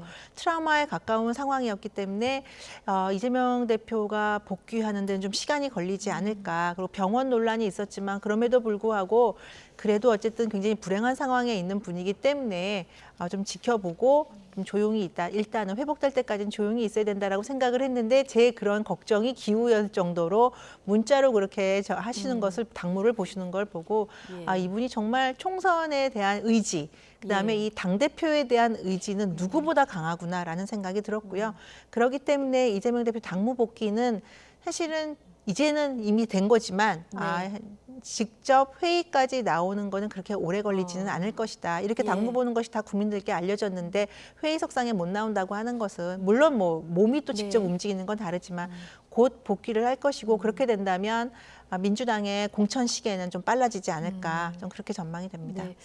내일 서울대병원에서 퇴원하는 길에 이재명 대표가 어떤 메시지를 낼지도 좀 주목해서 봐야 될 텐데 지금 말씀을 하셨으니까 민주당에서 논란이 되고 있는 게 하나 있는데 민주연구원 부원장을 맡고 있는 현근택 변호사의 발언 논란입니다. 지난달 29일에 경기도 성남의 한 술집에서 이제 송년회 자리에서 나온 어떤 성희롱성 발언인데 일단 사과를 하긴 했습니다만은 지금 논란이 확산하고 있는 상황인데 민주당은 이재명 대표가 직접 윤리감찰을 지시했다 이렇게 밝혔는데요. 권칠승 수석 대변인 발언 듣고 이야기 이어가겠습니다. 이재명 당대표는 현근택 민주연구원 부원장에 대한 윤리감찰을 지시했습니다. 현재로서는 언론 보도만 있지 않습니까? 그래서 사실관계가 밝혀져야 된다고 보고. 현근택 위원장 관련해서 정성호 의원님이 문제는 안 하신 게 정성호 의원님이 현재 당직을 갖고 계신 건 아닌 걸로 아는데. 그거야 뭐 가까운 사람들끼리 뭐 현안에 대해서 개인적인 의견을 주고받을 수 있다고 생각합니다. 네. 자, 권칠승 수석 대변인의 얘기 듣고 왔습니다. 현근택 민주연구원 부원장의 어떤 부적절한 발언에 대해서 이재명 대표가 직접 윤리감찰을 지시했다 이 얘기를 듣고 왔는데 뒤에 이제 기자들 질문이 따라붙은 부분이 민현주 전 의원께서 얘기해 주신 그 부분입니다. 오늘 정성호 의원하고 이재명 대표, 병상에 있는 이재명 대표하고 문자를 주고받은 게 이제 카메라에 포착이 됐는데요. 징계 수위를 가지고 이야기를 하는 그런 부분입니다. 자, 정성호 의원이 당직을 갖고 있지 않기 때문에 이게 적절하냐 이런 질문이었는데요. 어떻게 보십니까? 근데 저 대화의 내용을 보면 뭐 의견을 구하는 정도의 대화로 볼 수도 있잖아요. 당대표로서 당내에 중요한 현안이라고 볼 수 있죠. 더군다나 현근택 민주연구원 부원장은 이재명 대표에게 굉장히 가까운 사람으로 알려져 있기 때문에 이재명 대표로서는 더더욱 신경이 쓰일 수밖에 없죠. 때문에 그에 대해서 또 가까운 정성호 의원에게 어떻게 했으면 좋겠는지 상의를 하는 정도로 저는 이해를 했고요. 그에 대해서 이제 의견을 준 거 정도로 보고 다만 이제 저게 노출이 됨으로써 여러 가지 논란이 발생할 소지가 있으니까 곧바로 윤리감찰단의 감찰을 지시한 게 아닌가 싶습니다. 선제적 차단이라고 보면 될까요? 그렇죠. 뭐 저게 노출이 안 됐더라도 결국에는 어쨌든 윤리심판기구에서 최종적으로 징계 문제를 다뤘거나 했어야 될 텐데 노출됨으로써 더 신속하게 결정을 한 것 같고요. 현근택 부원장의 발언은 뭐 변명의 여지가 없는 부적절한 발언이고 본인도 사과했고 당에서 당연히 어떤 조치가 있겠죠. 그리고 이제 민주당으로서는 총선 얼마 앞둔 상황에서 저런 식의 이제 설화가 발생하는 것 무엇보다 이제 경계해야 될 요소라는 것을 모르지 않을 거고 이번에도 아마 좀 엄격하게 처리가 되지 않을까 저는 그렇게 예상을 하고요. 더군다나 그런 또 부적절한 발언을 했던 대상이 같은 당의 예비 후보를 수행하는 그 이제 수행 그 스텝이었거든요. 그렇기 때문에 더더욱 이게 이제 논란이 커질 수 있는 대목이죠. 때문에 현근택 부원장도 본인의 잘못을 인정하고 있기 때문에 윤리감찰 결과도 뭐 시간을 끌 게 아니고 신속하게 나와야 되지 않을까 싶고 이재명 대표하고 가까운 사람이면 더 엄격하고 더 무거운 그런 처분을 받는 게 어떻게 보면 지금 상황에서 당연한 일이죠. 어찌 보면은 그런 점에서 아마 그런 점을 충분히 이재명 대표나 뭐 정성호 의원도 아까 그런 의견을 줬는데 인식하고 있지 않을까 싶습니다. 네, 정성호 의원이 그러니까 이제 공관위 컷오프 대상까지 언급을 했는데 이재명 대표 이건 좀 너무 심한 거 아니냐 이런 의견을 주고받는 문자도 받고요. 자, 이재명 대표 캠프에서 대변인을 맡았기 때문에 지금 더 이런 얘기들이 오가고 있는 것 같습니다. 징계 수위는 좀 지켜봐야 될 것 같고 한동훈 위원장이 아동학대를 한 것처럼 올라온 영상이 있어서 좀 논란이었는데요. 이걸 알고 봤더니 영상 맥락을 잘라내고 좀 왜곡한 거였더라고요. 그러니까 이제 이런 식으로 항상 뭔가를 이슈화시키려고 하고 프레임을 걸려고 할 때 앞뒤를 딱 자르고 그 부분만 이 논란이 되는 부분, 논란이 될 수도 있는 그렇게 의혹을 가질 수 있는 부분을 딱 보여주는 건데요. 그러니까 민주당에서 이런 것들을 너무 많이 잘해왔었어요, 이때까지. 그래서 이제 다행히 이번에는 그것이 바로 빠른 시일 내에 바로 잡혀서 더 이상 논란이 안 되고 이제 앞으로 이런 일은 없을 거라고 생각이 되는데요.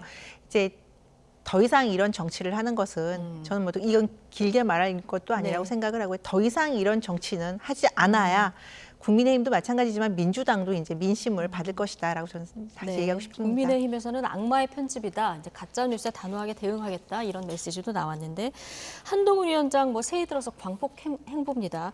오늘은 충북 단양에 있는 구인사 방문을 했고 내일부터 1박 2일 동안 부산을 방문한다고 하는데 이 행보에 여러 가지 정치적 해석이 좀 따라붙어요. 어떻게 보고 계십니까? 아무래도 그렇죠. 그 부산 엑스포 유치 실패 이후에 부산 민심이 심상치 않다 이런 이제 여권 내 진단이 있었고 대통령이 재벌 총수들과 함께 엑스포 실패 직후에 부산을 찾아가서 민심을 달래려는 행보를 보였는데 그게 또 논란이 됐어요. 재벌 총수들 병풍치고 뭐 떡볶이 먹냐 이런 논란에 휩싸였는데. 때문에 비대위원장으로서는 당연히 어쨌든 영남권의 중심축인 부산을 방문해서 이제 총선 민심을 살펴야 될 거고요. 그런데 이제 최근에 이재명 대표 피습 사건 이후에 서울대병원으로의 전원, 뭐 그에 따른 무슨 뭐 헬기 특혜 논란 그러면서 부산 민심을 자극하는 다른 요소들이 생겼어요. 그 틈을 한번 또 이제 여당으로서는 비집고 들어갈 필요도 있는 것 같고 1박 2일로 가는 건 좀 처음 있는 행보. 이게 이제 창원에 갔다가 부산에 가는 것 같아요. 부산만 가는 건 아니고 이제 지방 일정을 한동훈 비대위원장이 많이 다니고 있는데 이렇게 1박 2일 일정을 가는 건 처음이기 때문에 좀 주목도가 더 높아지는 게 아닌가 싶고 또 부산에 뭐 산업은행 이전부터 시작해가지고 여러 가지 그 지역의 고유 현안들이 있습니다. 근데 그 현안들이 진도가 안 나가고 있어요. 그에 대해서 뭐 의견도 청취하고 민심도 다독이고 뭐 그런 어떤 행보의 일환이 아닌가 싶은데 지금 그 부산 총선 판도가 아직까지 뭐 뚜렷한 구도가 나와 있는 건 아니지만 2016년도 총선에서 민주당이 5석의 의석을 얻었다가 지난 총선에서는 3석으로 줄어들었는데 지금 현재 판도는 2016년도 의석 이상을 얻을 수도 있다 이런 자신감을 민주당이 보였었던 상황이거든요. 그런데 이제 몇 가지 변수들이 중간에 생긴 거예요. 여당 입장에서 악재는 엑스포 유치 실패였는데 야당 입장에서 악재는 또 최근에 그 피습 이후에 서울 전원 논란이 발생하면서 총선 민심이 과연 어디로 흐를지 좀 주목되는 상황인데요. 한동훈 비대위원장으로서는 뭐 그런 틈을 놓칠 수 없다 이런 판단을 했겠죠. 1박 2일 행보에서 흔들리는 부산 민심을 잡을 수 있을지 좀 지켜봐야 될 것 같고요. 자, 마지막으로 이 얘기 좀 해볼 텐데 최근 현직 검사들의 정치 행보가 잇따르고 있습니다. 자, 김상민 대전고검 검사 사직서가 수리되지 않은 상태에서 총선 출마를 공식화했는데요. 발언 듣고 오시겠습니다. 현직 검사지만 현직 검사로서의 활동을 전혀 안 하고 있는 상황이고요. 제가 이런 신분을 가지고 어떤 정치적 논란이 있는 사건을 처리하거나 한다면 그런 논란이 있을 수 있겠지만 지금 그런 부분에 대해서는 일절 활동을 안 하기 때문에 검찰공화국에 대한 비판 이렇게 알고 있습니다. 자기들끼리 똘똘 뭉쳐서 검사 출신들이 어떤 중요한 직을 맡는다든지 하는 부분이지 단순히 공직 후보자로 출마하겠다는 걸 가지고 검찰공화국이다, 검찰에서 다 한다 그렇게 생각하지 않습니다. 추석 명절 때 총선 출마 메시지를 보내서 한 차례 좀 논란이 있었고요. 최근에는 검찰총장이 경고도 보낸 걸로 알고 있습니다. 근데 지금 김상민 검사 사직서 수리가 안 된 상태에서 출판 기념회에 이어서 이제 출마 선언도 한 건데 기자들 계속 질문을 했고 지금 답변을 들어보셨는데 어떻게 들으셨습니까? 저분 한 분 때문에 검찰공화국이라고 뭐 비판하고 그러는 건 아니에요. 네. 다만 저분이 굉장히 부적절한 행위를 하고 있는 것이고요. 공직자입니다. 다른 공직자도 아니고 검사로서 예.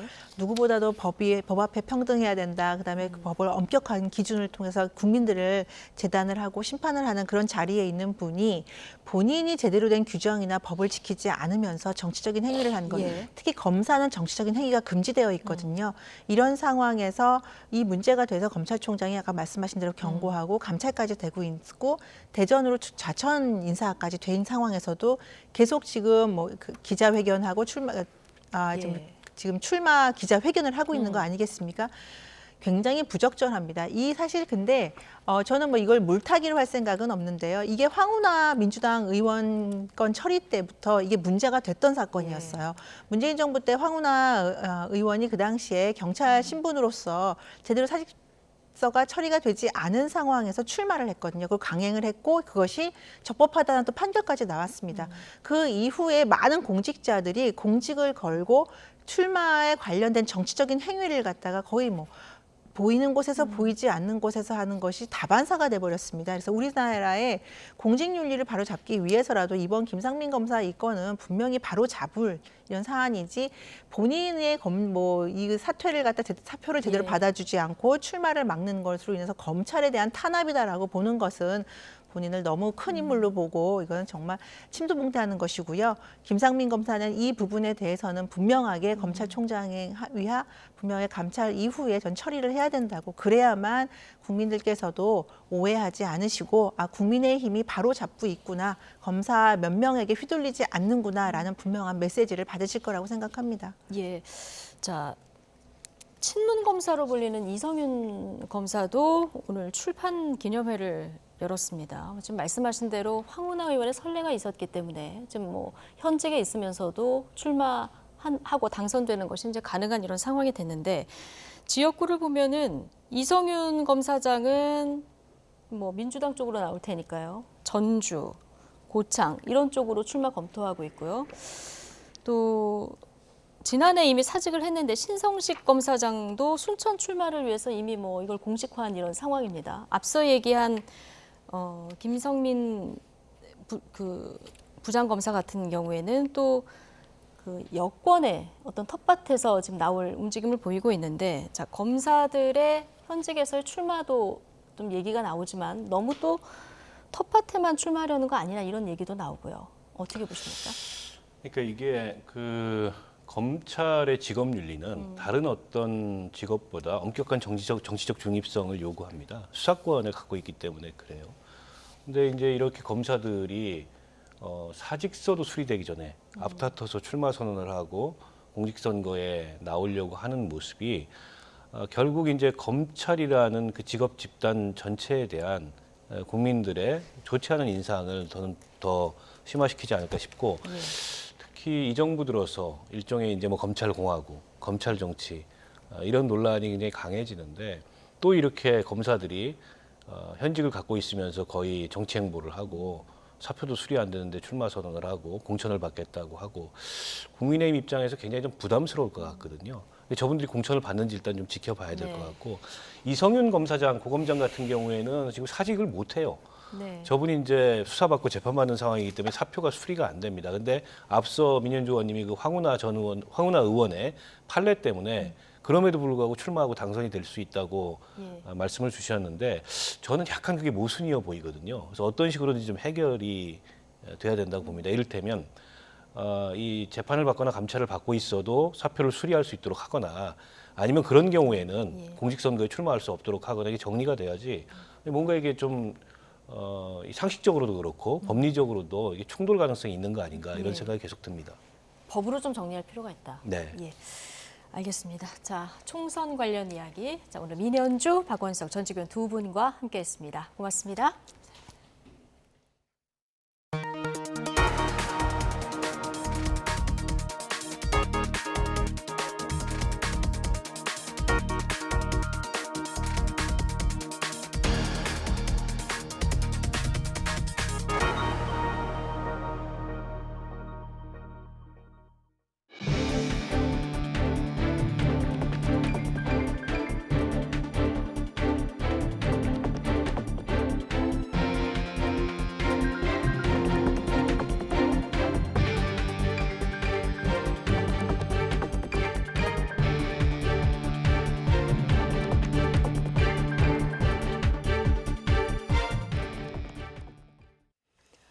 눈구름대가 남쪽으로 내려가면서 밤사이 충청과 호남, 영남에 눈이 다소 집중될 것으로 보입니다.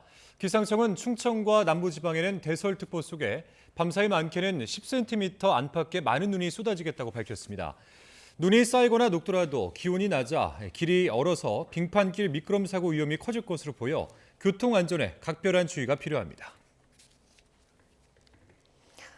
태영그룹이 워크아웃 신청 때 약속한 4가지 자구책에 더해서 필요하다면 TY홀딩스와 SBS의 대주주 지분을 담보로 제공하겠다고 밝혔습니다. 오늘 태영그룹 윤세영 창업회장과 아들인 윤성민 회장이 기자회견을 열어서 직접 설명했는데요. 자, 윤성민 회장의 말 들어보시죠.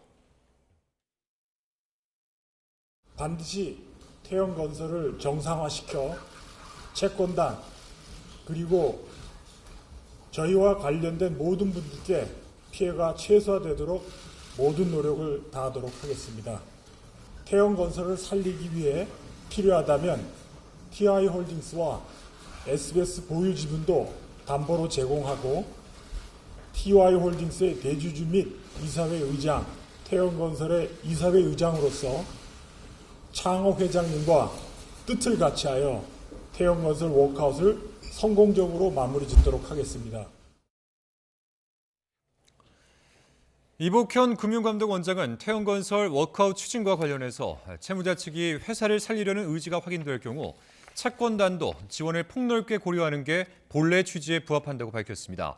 또 지주사인 TY홀딩스가 갚아야 하는 연대보증 채무를 유예할 수 있다면서 산업은행과 주요 채권자들이 이 같은 공감대를 모아줬다고도 전했습니다. 반도체 경기가 회복하고 중국으로의 수출 부진이 완화하면서 국제교역의 최종 성적표인 경상수지가 7달 연속 흑자를 기록했습니다. 한국은행은 지난 11월 경상수지가 40억 6천만 달러 흑자를 기록했다고 밝혔습니다. 가장 큰 비중을 차지하는 상품 수지는 70억 1천만 달러 흑자로 특히 수출이 지난해 같은 달보다 7% 증가하며 2달 연속 오름세를 이어갔습니다. 우리나라 기업들은 올 한 해 경제 이슈로 공급망 문제 심화를 가장 많이 꼽았습니다. 중국의 산업용 요소에 이어서 최근 홍해 해협에서의 해상 물류 차질 등 글로벌 공급망 위기는 새해에도 이어지고 있습니다. 황보혜경 기자가 전해드립니다. 중국의 자원 수출 통제로 시작된 공급망 불안은 최근 홍해 사태와 같은 돌발 변수로 더욱 심화하고 있습니다. 우리 기업들이 바라본 새해 경제 전망은 어떨까? 한국경제인협회가 국내 122개 기업을 대상으로 조사한 결과 올해 우리 경제에 영향을 미칠 이슈는 글로벌 공급망 문제 심화라는 답변이 23%로 가장 많았습니다. 미국의 고금리 기조 장기화가 18%로 뒤를 이었고 전쟁과 같은 지정학적 갈등이 확산할 것이란 전망도 적지 않았습니다. 미중 갈등이 지금처럼 계속될 것이란 의견은 58%를 넘었고 갈등이 더욱 심화할 것이란 답변은 23.8%를 차지했습니다. 기업들은 미국 대통령 선거 등 올해 주요 선거를 앞두고 미중 강대강 패권 경쟁이 본격화하고 지정학적 갈등도 확산됨에 따라 반도체와 핵심 광물 공급 애로 등 올해도 어려움이 지속될 것으로 예상하고 있습니다. 이 같은 글로벌 공급망 위기를 극복할 대응책으로는 신규 거래처를 발굴하고 주요 자원 개발 투자를 확대하겠다는 응답이 1, 2위를 차지했습니다. 그러면서 글로벌 경쟁력 확보를 위해 가장 필요한 정부 지원으로 기업 규제 완화와 법인세 감면 등을 꼽았습니다. 정부는 중국에 편중된 무역 구조에서 벗어나기 위해 올해도 수출국 다변화에 힘쓰기로 했습니다. 영국, 인도, 중동, 아프리카 등 다양한 국가와의 통상 네트워크를 강화하여 우리 기업의 수출 시장 다변화를 위한 초석을 다지는 한편 또 핵심 품목에 대한 특정국 의존도를 오는 2030년까지 50% 이하로 낮추는 산업 공급망 전략 3050을 기반으로 자립화에 속도를 낸다는 방침입니다. YTN 황보혜경입니다. 첨예한 논란으로 갑론을박이 끊이지 않았던 우주항공청, 이른바 한국형 나사 설치법이 드디어 국회를 통과했습니다. 과기부 소속 차관급 기관으로 규정하고 항공우주연구원과 천문연구원을 편입해 직접 연구까지 하는 형태로 결론이 났습니다. 양회영 기자입니다. 한국판 나사 역할을 할 우주항공청 설치법안이 국회 본회의를 통과했습니다. 가결되었음을 선포합니다. 지난해 4월 정부안이 제출된 지 9개월 만으로 우주항공청의 위상과 기능에 대한 이견으로 진통을 겪었던 여야는 현장의 목소리를 수렴한 끝에 합의점을 찾았습니다. 우주항공청은 직제사항 과학기술정보통신부 산하 기관으로 두지만 실질적인 감독은 대통령 직속 국가우주위원회가 맡기로 했습니다. 우주항공청은 현재 과기정통부와 산자부, 연구재단 등에 나뉘어져 있던 우주 항공 관련 업무를 모두 이관받아 총괄하게 됩니다. 특히 각 연구기관이 개별적으로 진행해왔던 우주 관련 국제협력 역시 우주항공청이 도맡아 하면서 미국의 아르테미스 프로그램 등 대형 우주탐사 프로젝트에서 한국의 역할이 커질 것으로 기대됩니다. 우주항공청을 통해 국민과 함께 꿈과 희망을 키워나가고 산학연과 함께 경쟁력을 높여나가며 세계와 함께 새로운 미래를 개척할 수 있도록 최선의 노력을 다하겠습니다. 가장 첨예했던 우주항공청의 연구개발 직접수행 여부 논란은 항공우주연구원과 천문연구원을 우주항공청의 소속 기관으로 편입시켜 연구 기능을 포함하기로 결정했습니다. 다만 기존 연구시설 등을 고려해 현재의 항우연과 천문연을 물리적으로 이전하지는 않기로 했습니다. 또 우주청에 영입하는 임기제 공무원의 보수 기준을 국가공무원법과 별개로 정해 연봉 제한을 없앴습니다. 우주항공청 설립 장소는 경남 사천으로 결정됐는데 설치법 공포 후 4개월이 지난 날부터 시행되므로 빠르면 5월 말쯤 개청할 수 있을 것으로 보입니다. 시행령 제정 작업을 해야 되는 게 첫 번째고요. 두 번째는 정원과 예산 확보. 세 번째는 실제로 근무할 청사를 준비를 해야 됩니다. 그런 부분들을 개청 예정 시점인 5월 하순 전까지 마무리를 할 계획입니다.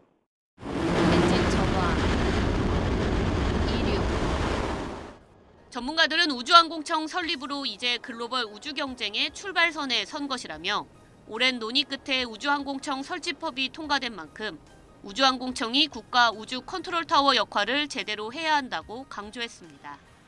YTN 사이언스 양우영입니다. 유명 학원 강사가 낸 모의고사와 수능 시험에 같은 영어 지문이 실려 논란이 된 가운데 해당 지문이 EBS 교재에도 실릴 예정이었던 정황이 드러났습니다. 교육부는 긴급 점검 회의를 열고 EBS 교재 집필과 수능 문항 출제 과정을 더 엄정하게 관리하겠다고 밝혔습니다. 신지원 기자입니다. 유명 학원 강사 A씨의 사설 모의고사에 출제된 지문이 똑같이 나왔던 2023학년도 수능 영어 영역 23번 문항. 문제 유형은 다르지만 국내 출판된 적 없는 외국 서적에 똑같은 단락이 출제돼 판박이 논란이 불거졌습니다. 그런데 같은 해 EBS 교재 감수본에도 같은 서적에 똑같은 단락이 실렸던 것으로 확인돼 감사원이 조사에 나섰습니다. 수능 직후 문제 유출 논란이 불거지면서 최종 출판본에는 빠졌지만 감사원은 EBS 교재 감수본에 해당 지문이 포함된 과정을 들여다보고 있습니다. 교육부는 지난해 사교육 카르텔 전수조사 과정에서 해당 강사가 현직 교사들에게 돈을 주고 문제를 산 정황을 발견해 뒤늦게 수사 의뢰했습니다. 늑장 대응이라는 지적까지 나오자 교육부와 평가원, EBS가 긴급 점검 회의를 열고 사과했습니다. 평가의 공정성에 대한 의혹이 제기되고 있습니다. 다른 어떤 시험보다 공정해야 할 수능에서 이러한 의혹이 발생했다는 점에서 국민 여러분께 송구하다는 말씀을 먼저 드립니다. 교육부는 수능 연계 교재인 EBS 집필과 감수 과정을 더욱 엄정하게 관리하겠다고 밝혔습니다. 또 수능과 관련된 모든 과정에서 사교육업체와의 유착 가능성을 더욱 철저히 차단할 수 있는 방법을 강구하겠다고 강조했습니다. YTN 신지원입니다. 한국의과대학 의학전문대학원협회가 내년도 의대 입학 정원을 350명 정도 늘리는 게 적당하다고 밝혔습니다. 의대협회는 교육자원의 확충과 이에 대한 재정 투입이 불투명한 상황에서 내년도 입학 정원 증원 규모는 지난 2000년 감축했던 350명 수준이 적절하다고 주장했습니다. 보건복지부는 최근 전국 40개 의과대학을 상대로 진행한 수요 조사와 현장 점검반 활동을 마치고 증원 규모를 조율하고 있습니다. 2024학년도 대입 정시 모집에서 경쟁률이 3대 1에 미치지 못해 사실상 미달로 간주되는 대학이 30%를 넘어섰습니다. 종로학원은 전국 188개 대학의 정시 모집 원서 접수 결과를 분석했더니 전국 평균 경쟁률이 4.67대 1로 지난해와 비슷했다고 밝혔습니다. 사실상 미달로 간주되는 대학들은 59곳으로 서울 지역이 4곳, 경인권은 3곳에 불과했고 나머지 52곳은 모두 비수도권 지역이었습니다. 충남 태안 주택가 차 안에서 부부와 초등학생 딸 등 일가족 3명이 숨진 채 발견됐습니다. 부부가 극단적 선택을 하는 과정에 딸도 숨진 것으로 추정됐는데요. 전문가들은 부모가 목숨을 끊으면서 자녀를 살해하는 일을 막기 위해서 사례 연구나 인식 개선과 같은 대책이 마련돼야 한다고 지적했습니다. 양동훈 기자입니다. 시골 주택 앞에 검정 SUV 한 대가 덩그러니 놓여 있습니다. 그 안에서 부부와 초등학생 딸이 숨진 채 발견됐습니다. 가위가 짖었사걸래 쳐다보니까는 차가 오던거려. 그래서 그냥 올라가 봤죠. 자식같이 그렇게 보다가 그랬다 소리 들으니까 그냥. 부부가 어린 딸을 데리고 차 안에서 극단적인 선택을 한 거로 추정됩니다. 경찰은 차 안에서 부부가 각각 노트에 작성한 유서도 발견됐다고 말했습니다. 유서에는 경제적 어려움을 호소하는 내용과 함께 딸이 아파해서 힘들다는 내용도 담겨 있던 거로 전해졌습니다. 경찰은 지병을 앓고 있던 딸의 건강이 급격하게 나빠지면서 부부가 많이 힘들어했다는 진술을 확보했다고 설명했습니다. 안타깝게도 부모나 어느 한쪽이 자녀를 살해한 뒤 극단적 선택을 하는 경우가 최근 증가하고 있습니다. 아동권리보장원 통계에 따르면 이렇게 해서 숨진 자녀의 수가 지난 2019년 9명에서 3년 만에 14명으로 늘었습니다. 전문가들은 이런 문제를 줄이기 위해서는 무엇보다도 제대로 된 사례 분석을 통해 정보를 모으고 이를 토대로 연구를 진행할 필요가 있다고 강조했습니다. 부모의 주변 사람들, 그다음에 그 사회복지적인 측면들 이런 것들에 대한 사례 분석이 다 이루어지고 이 위험 요인이 뭔지 이런 것들을 분석할 수 있는 연구가 이루어져야 된다고 생각하는 거죠. 하지만 가해자가 함께 숨진 사건은 공소권 없음 처리가 되기 때문에 재판이 열리는 일반적인 사망 사건들과는 달리 정보가 잘 공유되지 않는다고 지적했습니다. 그러면서 수사기관과 민간 전문가들이 함께 구성한 위원회를 통해 인식 개선과 재발 방지를 위한 대안을 마련해 나가야 한다고 강조했습니다. YTN 양동훈입니다. 배우 유아인 씨에게 수면제를 불법 처방한 의사들이 무더기로 재판에 넘겨졌습니다. 서울중앙지방검찰청은 오늘 유 씨 수사 과정에서 처방 내역 기재 누락 등의 불법 행위를 저지른 의사 6명을 적발해 불구속 상태로 재판에 넘겼습니다. 이 가운데 2명은 남용 위험성이 커 처방량이 제한된 수면제 스틸록스를 다른 사람 명의로 처방해 유 씨에게 제공한 혐의가 적용됐습니다. 월성원전 1호기 자료를 대량으로 삭제하거나 관여해 감사원 감사를 방해한 혐의로 1심에서 징역형을 받은 산업부 공무원들이 항소심에서는 무죄를 선고받았습니다. 항소심 재판부는 삭제된 파일이 공용 전자기록에 해당하지 않아 이들의 행위 역시 감사를 방해했다고 보기 어렵다고 판단했습니다. 이상곤 기자입니다. 국장급 공무원이었던 A씨 등 전직 산업통상자원부 직원 3명은 1심에서 징역 1년에서 8개월을 선고받고 형 집행을 2년 유예받았습니다. 감사원 조사를 앞두고 월성원전 1호기 조기 폐쇄 관련 자료 등 파일 530개를 지우거나 삭제에 관여해 감사를 방해한 혐의 등입니다. 하지만 항소심 재판부의 판단은 달랐습니다. 대전고법은 징역형을 선고한 원심을 파기하고 이들에게 모두 무죄를 선고했습니다. 항소심 재판부는 원심과 달리 삭제된 파일이 공용전자 기록에 해당하지 않는 것으로 봤습니다.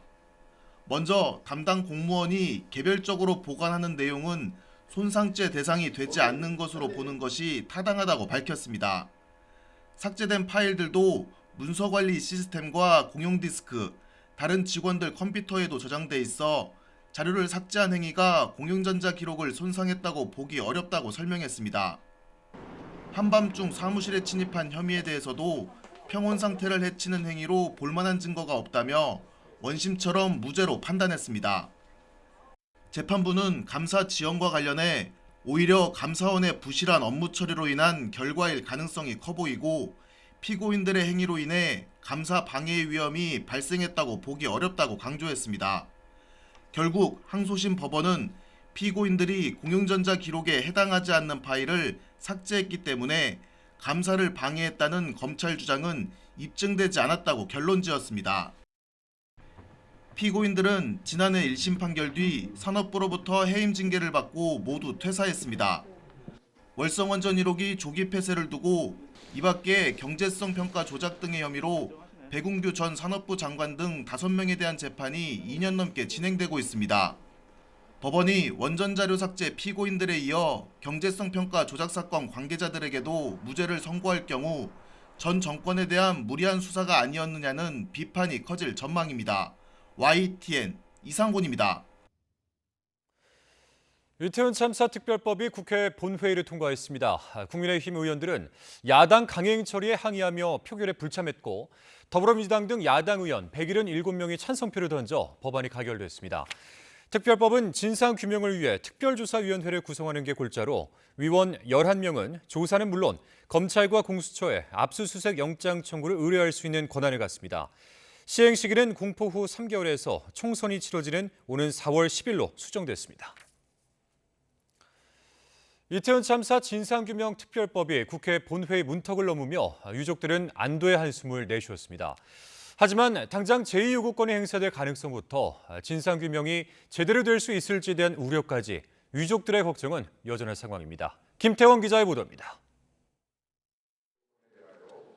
눈을 감고 두 손을 가지런히 모은 여성이 끝내 울음을 터뜨립니다. 이태원 참사 특별법이 국회 본회의를 통과하자 이태원 희생자 유족의 감정이 격해진 겁니다. 끝내 여당이 거부하면서 민주당 단독으로 처리한 특별법이지만 유족들은 진상규명에 첫 발을 뗐다는 점에서 의미가 크다고 말했습니다. 우리 아이들이 간절히 자신들의 억울함을 밝혀주기를 간절히 원하고 있었습니다. 우리는 이제 그 첫걸음을 떼려고 합니다. 하지만 대통령의 제2요구권 행사로 물거품이 될까 우려하는 마음은 여전합니다. 이태원 참사 진상규명 특별법 즉각 공포하라! 공포하라! 공포하라! 공포하라! 특별조사위원회는 수사권과 기소권은 없지만 고발이나 감사 요구 등을 통해서 법적, 행정적 책임을 물을 수는 있습니다. 앞서 경찰이 무혐의로 결론 내린 이상민 행정안전부 장관이나 윤익은 경찰청장이 다시 수사 대상에 오를 가능성도 있습니다. 또 159명이 숨진 사회적 재난에서 국가 대응 체계에 구조적 문제는 없었는지 등도 직권 조사가 이뤄질 것으로 보입니다. 비슷한 시도는 지난 세월호 참사 특별조사위원회에서도 이루어졌습니다. 하지만 당시 개인 책임을 조사하는 데 무게가 쏠리면서 참사 원인을 둘러싼 의혹이나 재난 대응의 구조적 문제를 밝혀내는 데는 미흡했다는 지적도 있었습니다. 성격이 비슷한 만큼 이번 특별조사위원회도 유사한 문제가 반복될 수 있다는 우려가 나오는 이유입니다. 특별법은 어려움 끝에 통과됐지만 무상 가능성부터 조사 과정에 대한 우려까지 진상규명까지 갈 길은 여전히 쉽지 않아 보입니다. YTN 김태원입니다. 윤석열 대통령이 거부권을 행사한 김건희 여사 주가 조작 의혹과 대장동 50억 클럽 의혹에 대한 이른바 쌍특검법의 국회 본회의 재표결이 무산됐습니다.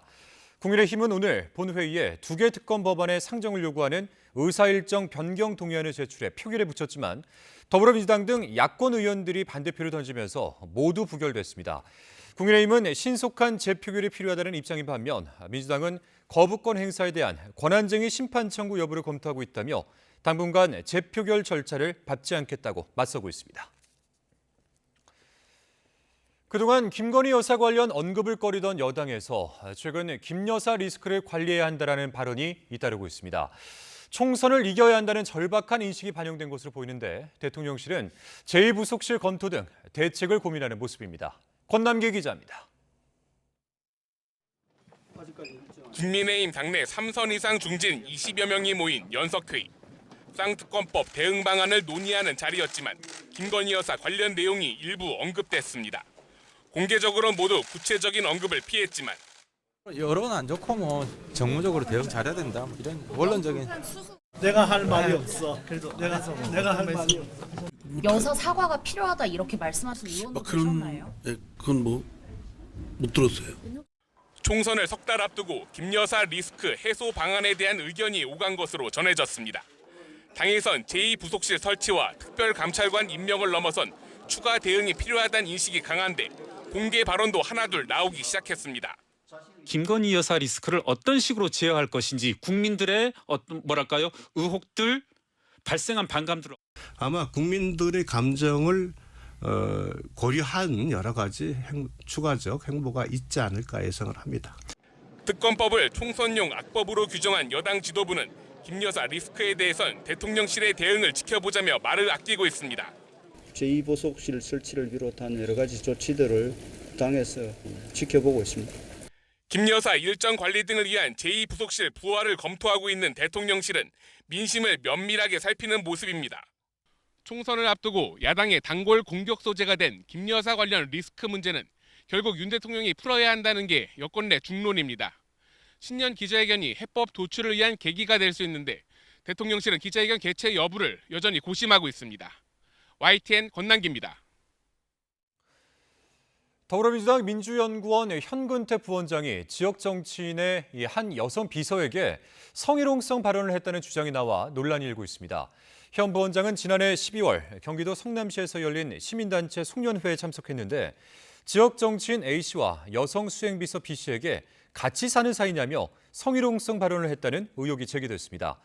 현 부원장은 입장문을 통해 술을 마셔서 기억이 없다면서도 A씨로부터 사과하는 게 좋겠다는 연락을 받고 수행비서 B씨에게 사과 문자를 보냈다며 기회가 된다면 직접 만나 진심으로 사과하고 싶다고 밝혔습니다. 더불어민주당은 현근택 민주연구원 부원장에 대한 윤리감찰에 착수했습니다.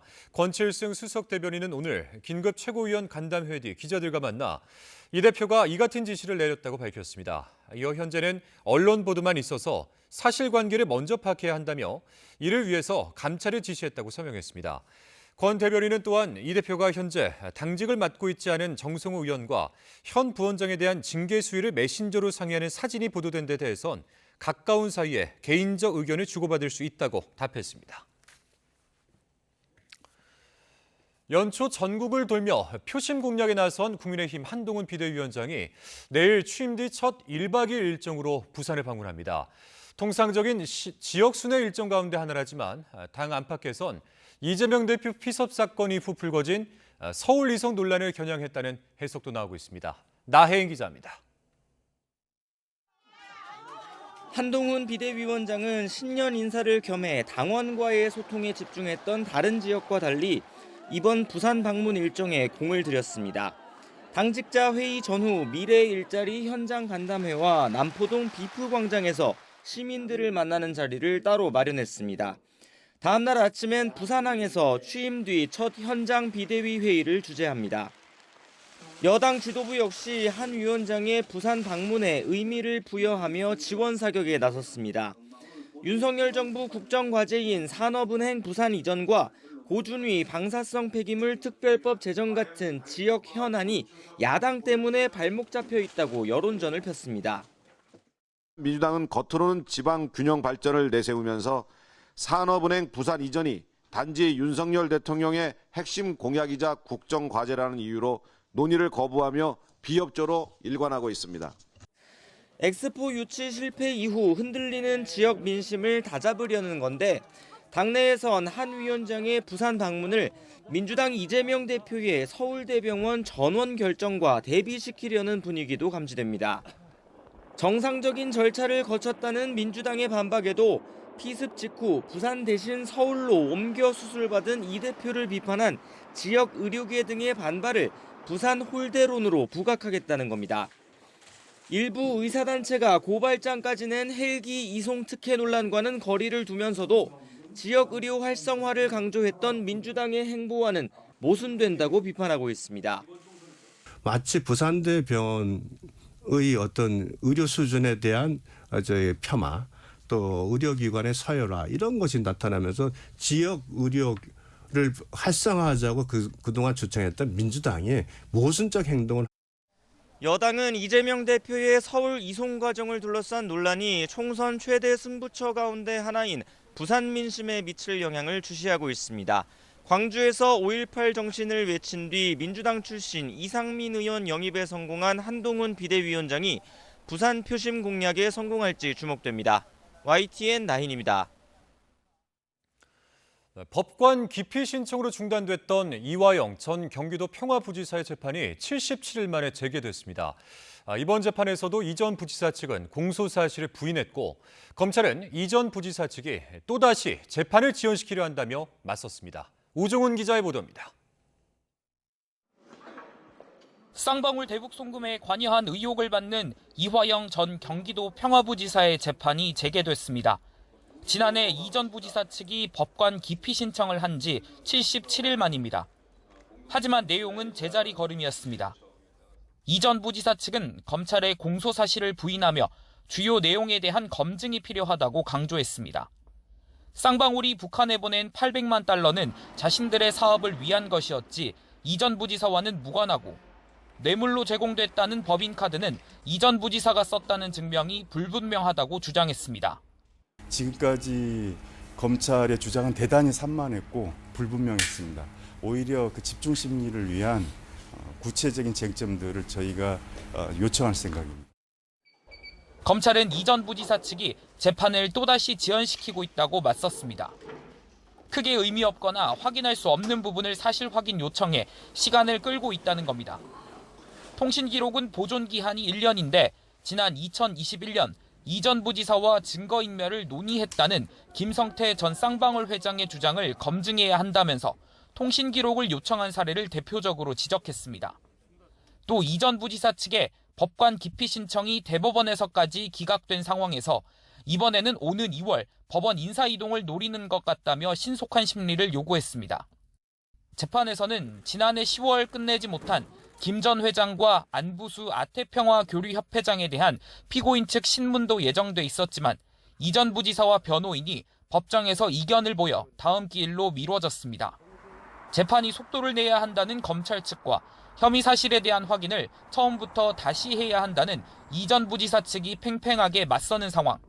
재판부가 공판 진행을 두고 어떤 입장을 보일지 관심을 모으고 있습니다. YTN 우종훈입니다.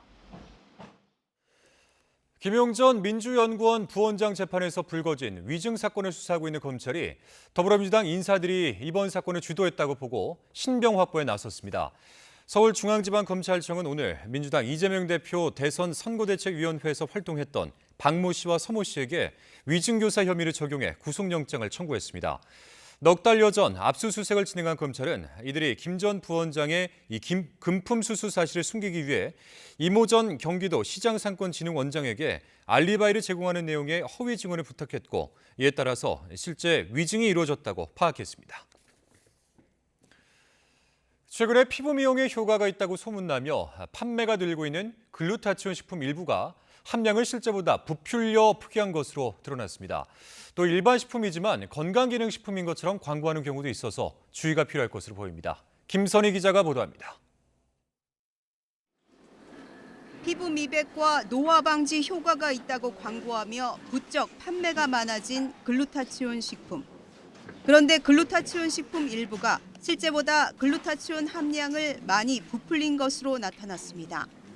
한국소비자원이 온라인에 유통 중인 20개 필름형 제품을 조사했더니 함량을 표시한 7개 중 5개는 광고 수치의 절반에 불과했습니다. 식품에는 글루타치온 성분과 다른 성분이 섞인 효모 추출물 함량을 표기했는데 마치 모두 글루타치온인 것처럼 부풀려 표기한 겁니다.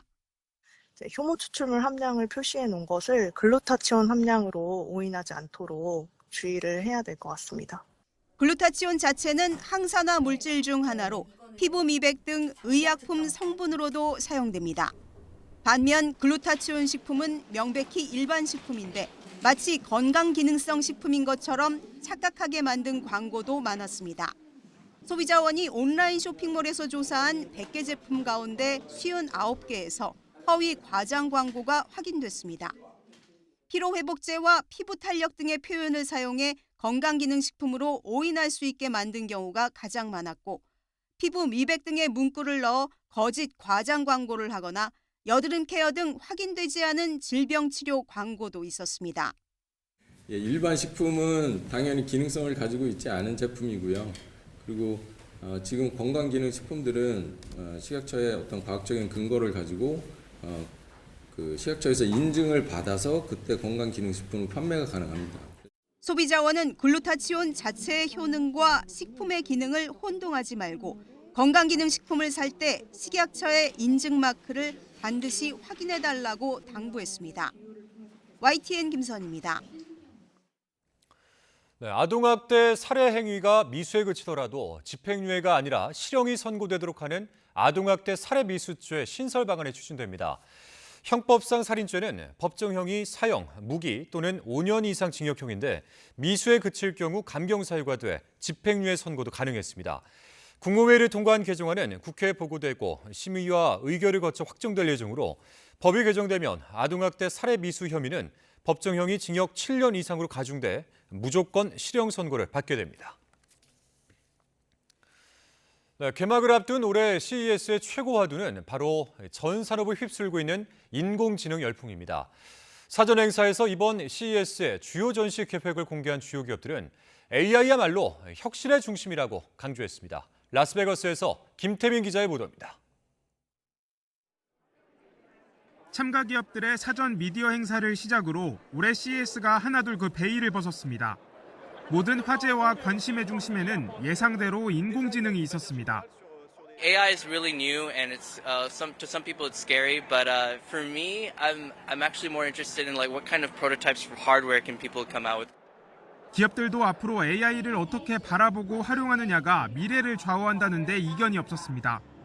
LG전자는 더 나은 삶을 만드는 기술이 곧 AI라며 수많은 데이터의 조율과 지휘 기능을 강화할 거라고 밝혔습니다.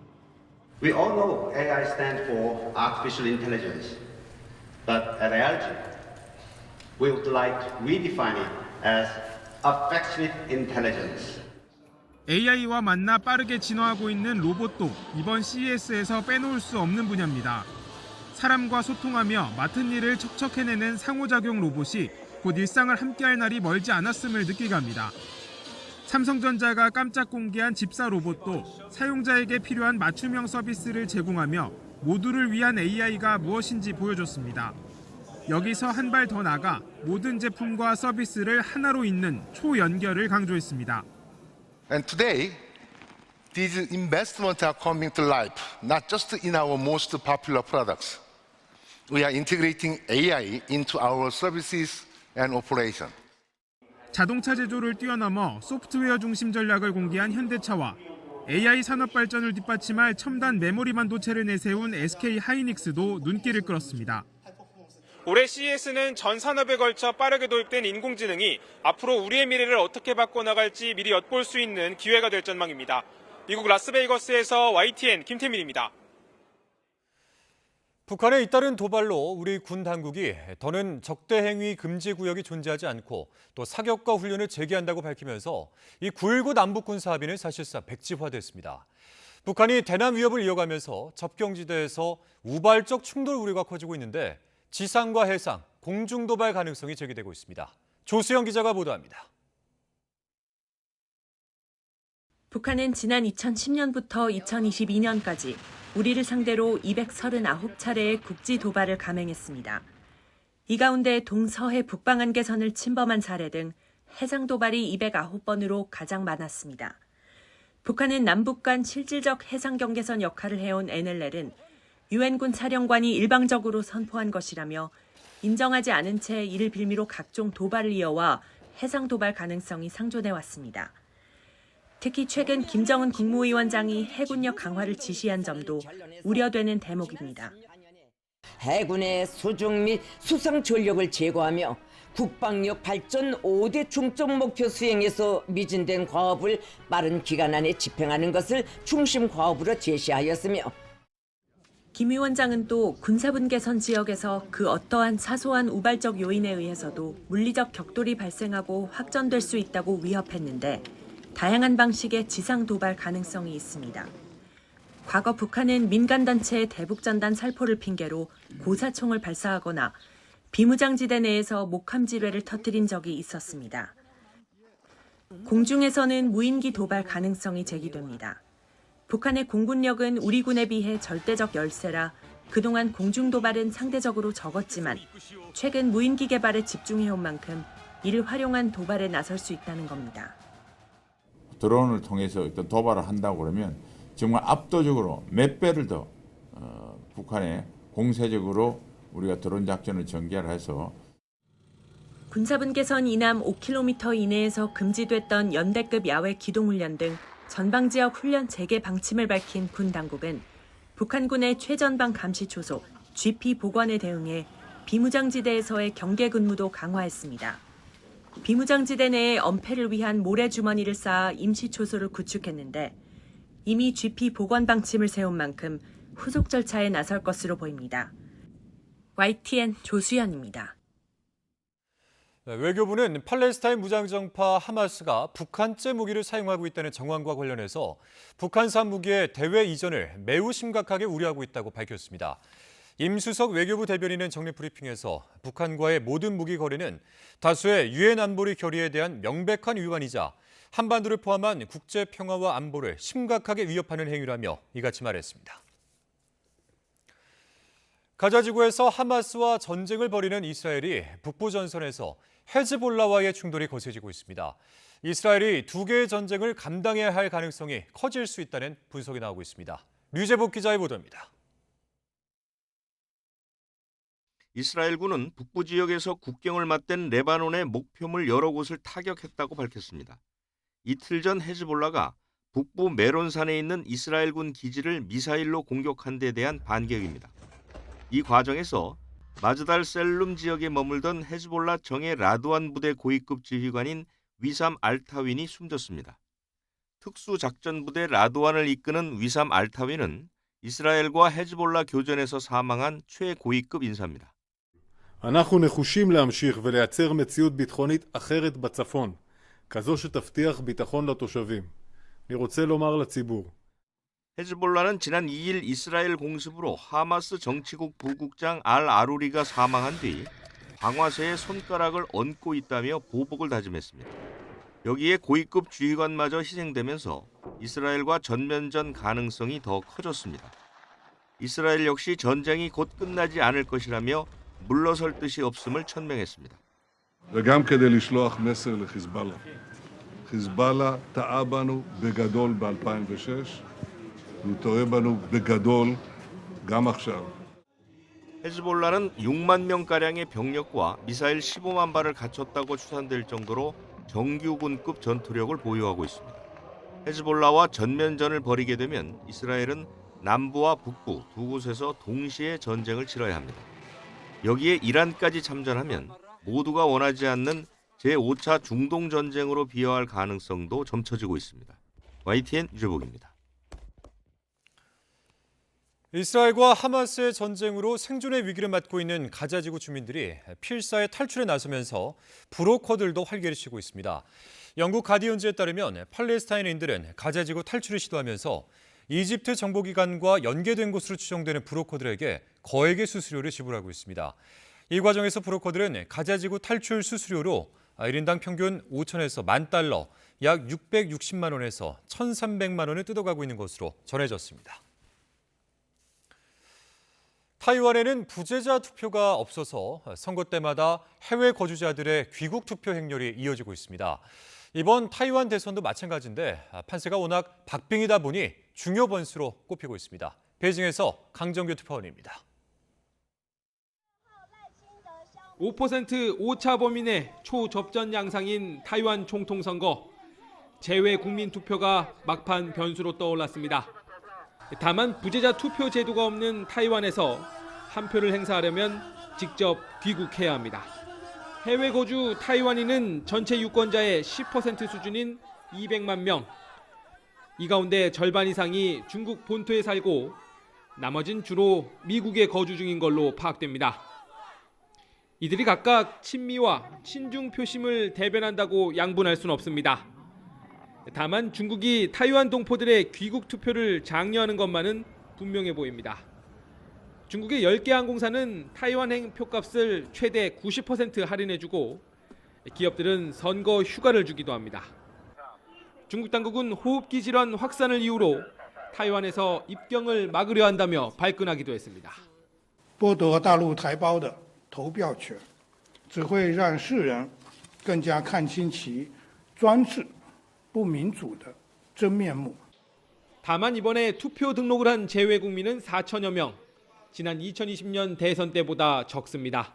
주위에 파급되는 효과가 아마 4,000표 이상은 나올 겁니다. 각 진영의 표심을 자극할 수 있는 매개체로 작용을 하거든요. 홍콩 시위 여파로 반중 정서가 강했던 4년 전과 달리 이번 대선은 양안 관계 악화에 따른 피로감도 만만치 않아서 끝까지 결과를 예측하기 어렵습니다. 베이징에서 YTN 강정규입니다. 중국이 발사한 위성이 타이완 상공을 통과하면서 방공 경보가 발령됐습니다. 타이완 국방부는 국가급 경보 문자 메시지를 통해 중국이 오후 3시쯤 위성을 발사해 남부 상공을 통과했다며 주민들이 안전에 주의해야 한다고 알렸습니다. 마침 우자우시의 타이완 외교부장이 외신 기자회견을 하던 도중 장내의 모든 스마트 기기에서 경보음이 울려 혼선이 빚어졌습니다. 우 부장은 중국의 이번 발사를 두고 타이완 선거에 영향을 끼치기 위한 무력 시위로 분류될 수 있다며 타이완 사람들에게 전쟁 가능성에 대한 두려움을 심어주고 분열시키려는 의도라고 비난했습니다. 7, 80년대 맹활약했던 독일의 축구 황제 프란츠 베켄바우어가 현지 시간 8일 향년 78세로 세상을 떠났습니다. 선수는 물론 감독으로서도 월드컵에서 우승한 베켄바우어는 스타 플레이어와 행정가로서 세계 축구사에 독보적인 족적을 남겼습니다. 신웅진 기자의 보도입니다. 독일 대표팀 선수 시절 베켄바워가 불가리아를 상대로 프리킥을 차는 모습입니다. 1945년 뮌헨에서 태어난 베켄바워는 13살인 1958년 명문 바이에른 뮌헨에 입단해 축구를 시작했습니다. 바이에른 뮌헨을 독일 프로축구 리그인 분데스리가에서 4차례 정상에 올려놓고 유럽 축구연맹 우에파 챔피언스 리그의 전신인 유러피언컵 3연승이라는 위협도 달성했습니다. 특히 월드컵에서의 활약은 그를 전설로 만들었습니다. 1974년에는 주장으로서 서독 올림픽 우승을 차지했고 1990년 이탈리아 월드컵에서는 현재 대한민국 팀 선장인 클린스만 등을 이끌고 감독으로서 또 최고봉에 올랐습니다. Naja, zum einen an die Weltmeisterschaft 74, also so und auch als toller Libero, ganz klar. Und dann natürlich auch als Bundestrainer, wo die quasi die Nationalmannschaft Weltmeister geworden ist. 역대 세계 최고의 수비수로 꼽히는 베켄바워는 리더십도 뛰어나 독일어로 황제를 뜻하는 카이저로 불렸습니다. 20여 년간 독일에서 활약한 뒤 1977년에는 축구 불모지였던 미국으로 떠나 코스모스 뉴욕에서 브라질 축구 황제 펠레와 함께 뛰기도 했습니다. 1982년 독일로 복귀해 함부르크 SV의 분데스리가 우승을 안긴 뒤 1983년 현역에서 은퇴합니다. 이후 대표팀 감독과 바이에른 뮌헨 회장을 거쳐 축구행정가로 변신해 2006년 독일 월드컵을 유치하고 조직위원장도 맡으며 승승장구했습니다. 하지만 유치 당시 국제축구연맹 집행위원들에게 금품을 건넸다는 의혹으로 수사를 받았고 2020년 공소시효 만료로 처벌을 면했지만 말년에 불명예를 피할 순 없었습니다. 현지 시간으로 8일 독일 축구의 카이저가 향년 78세로 세상을 떠나자 소셜미디어에는 전 세계 축구 팬들의 조문이 이어지고 있습니다. YTN 신홍진입니다.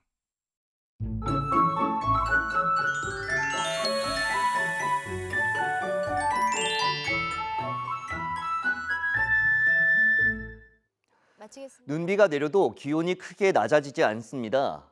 내일도 서울 아침 기온이 영하 3도로 예년 기온을 웃돌며 추위가 매섭지 않겠는데요. 다만 밤사이 영하권으로 기온이 내려가면서 내린 눈비가 얼어 미끄러운 곳이 많겠습니다. 교통사고와 낙상사고에 각별히 주의해 주시기 바랍니다. 서쪽 지방은 점차 눈비가 그쳐가고 있습니다. 새벽부터 아침 사이에는 대부분 그칠 것으로 보이는데요. 하지만 영동과 영남, 제주도를 중심으로 조금 더 길게 눈비가 이어지겠고 많은 곳에는 10cm 안팎의 폭설이 더 쏟아지겠습니다. 미끄럼 사고와 함께 많은 눈에 대한 대비도 철저히 해주시기 바랍니다. 내일 아침 기온은 서울이 영하 3도, 대전 영하 3도, 광주 0도, 부산 3도로 예년보다 2도에서 4도가량 높겠습니다. 낮 기온은 서울이 6도, 대전 4도, 광주 7도, 부산 10도로 예년보다 1도에서 4도가량 높겠습니다. 남은 한 주도 예년보다 추위가 덜하겠고 강원도에는 모레 밤에 또 한 차례 눈이 내릴 전망입니다. 날씨 정보였습니다. 화요일 뉴스나이트 마치겠습니다. 함께해 주신 여러분 고맙습니다.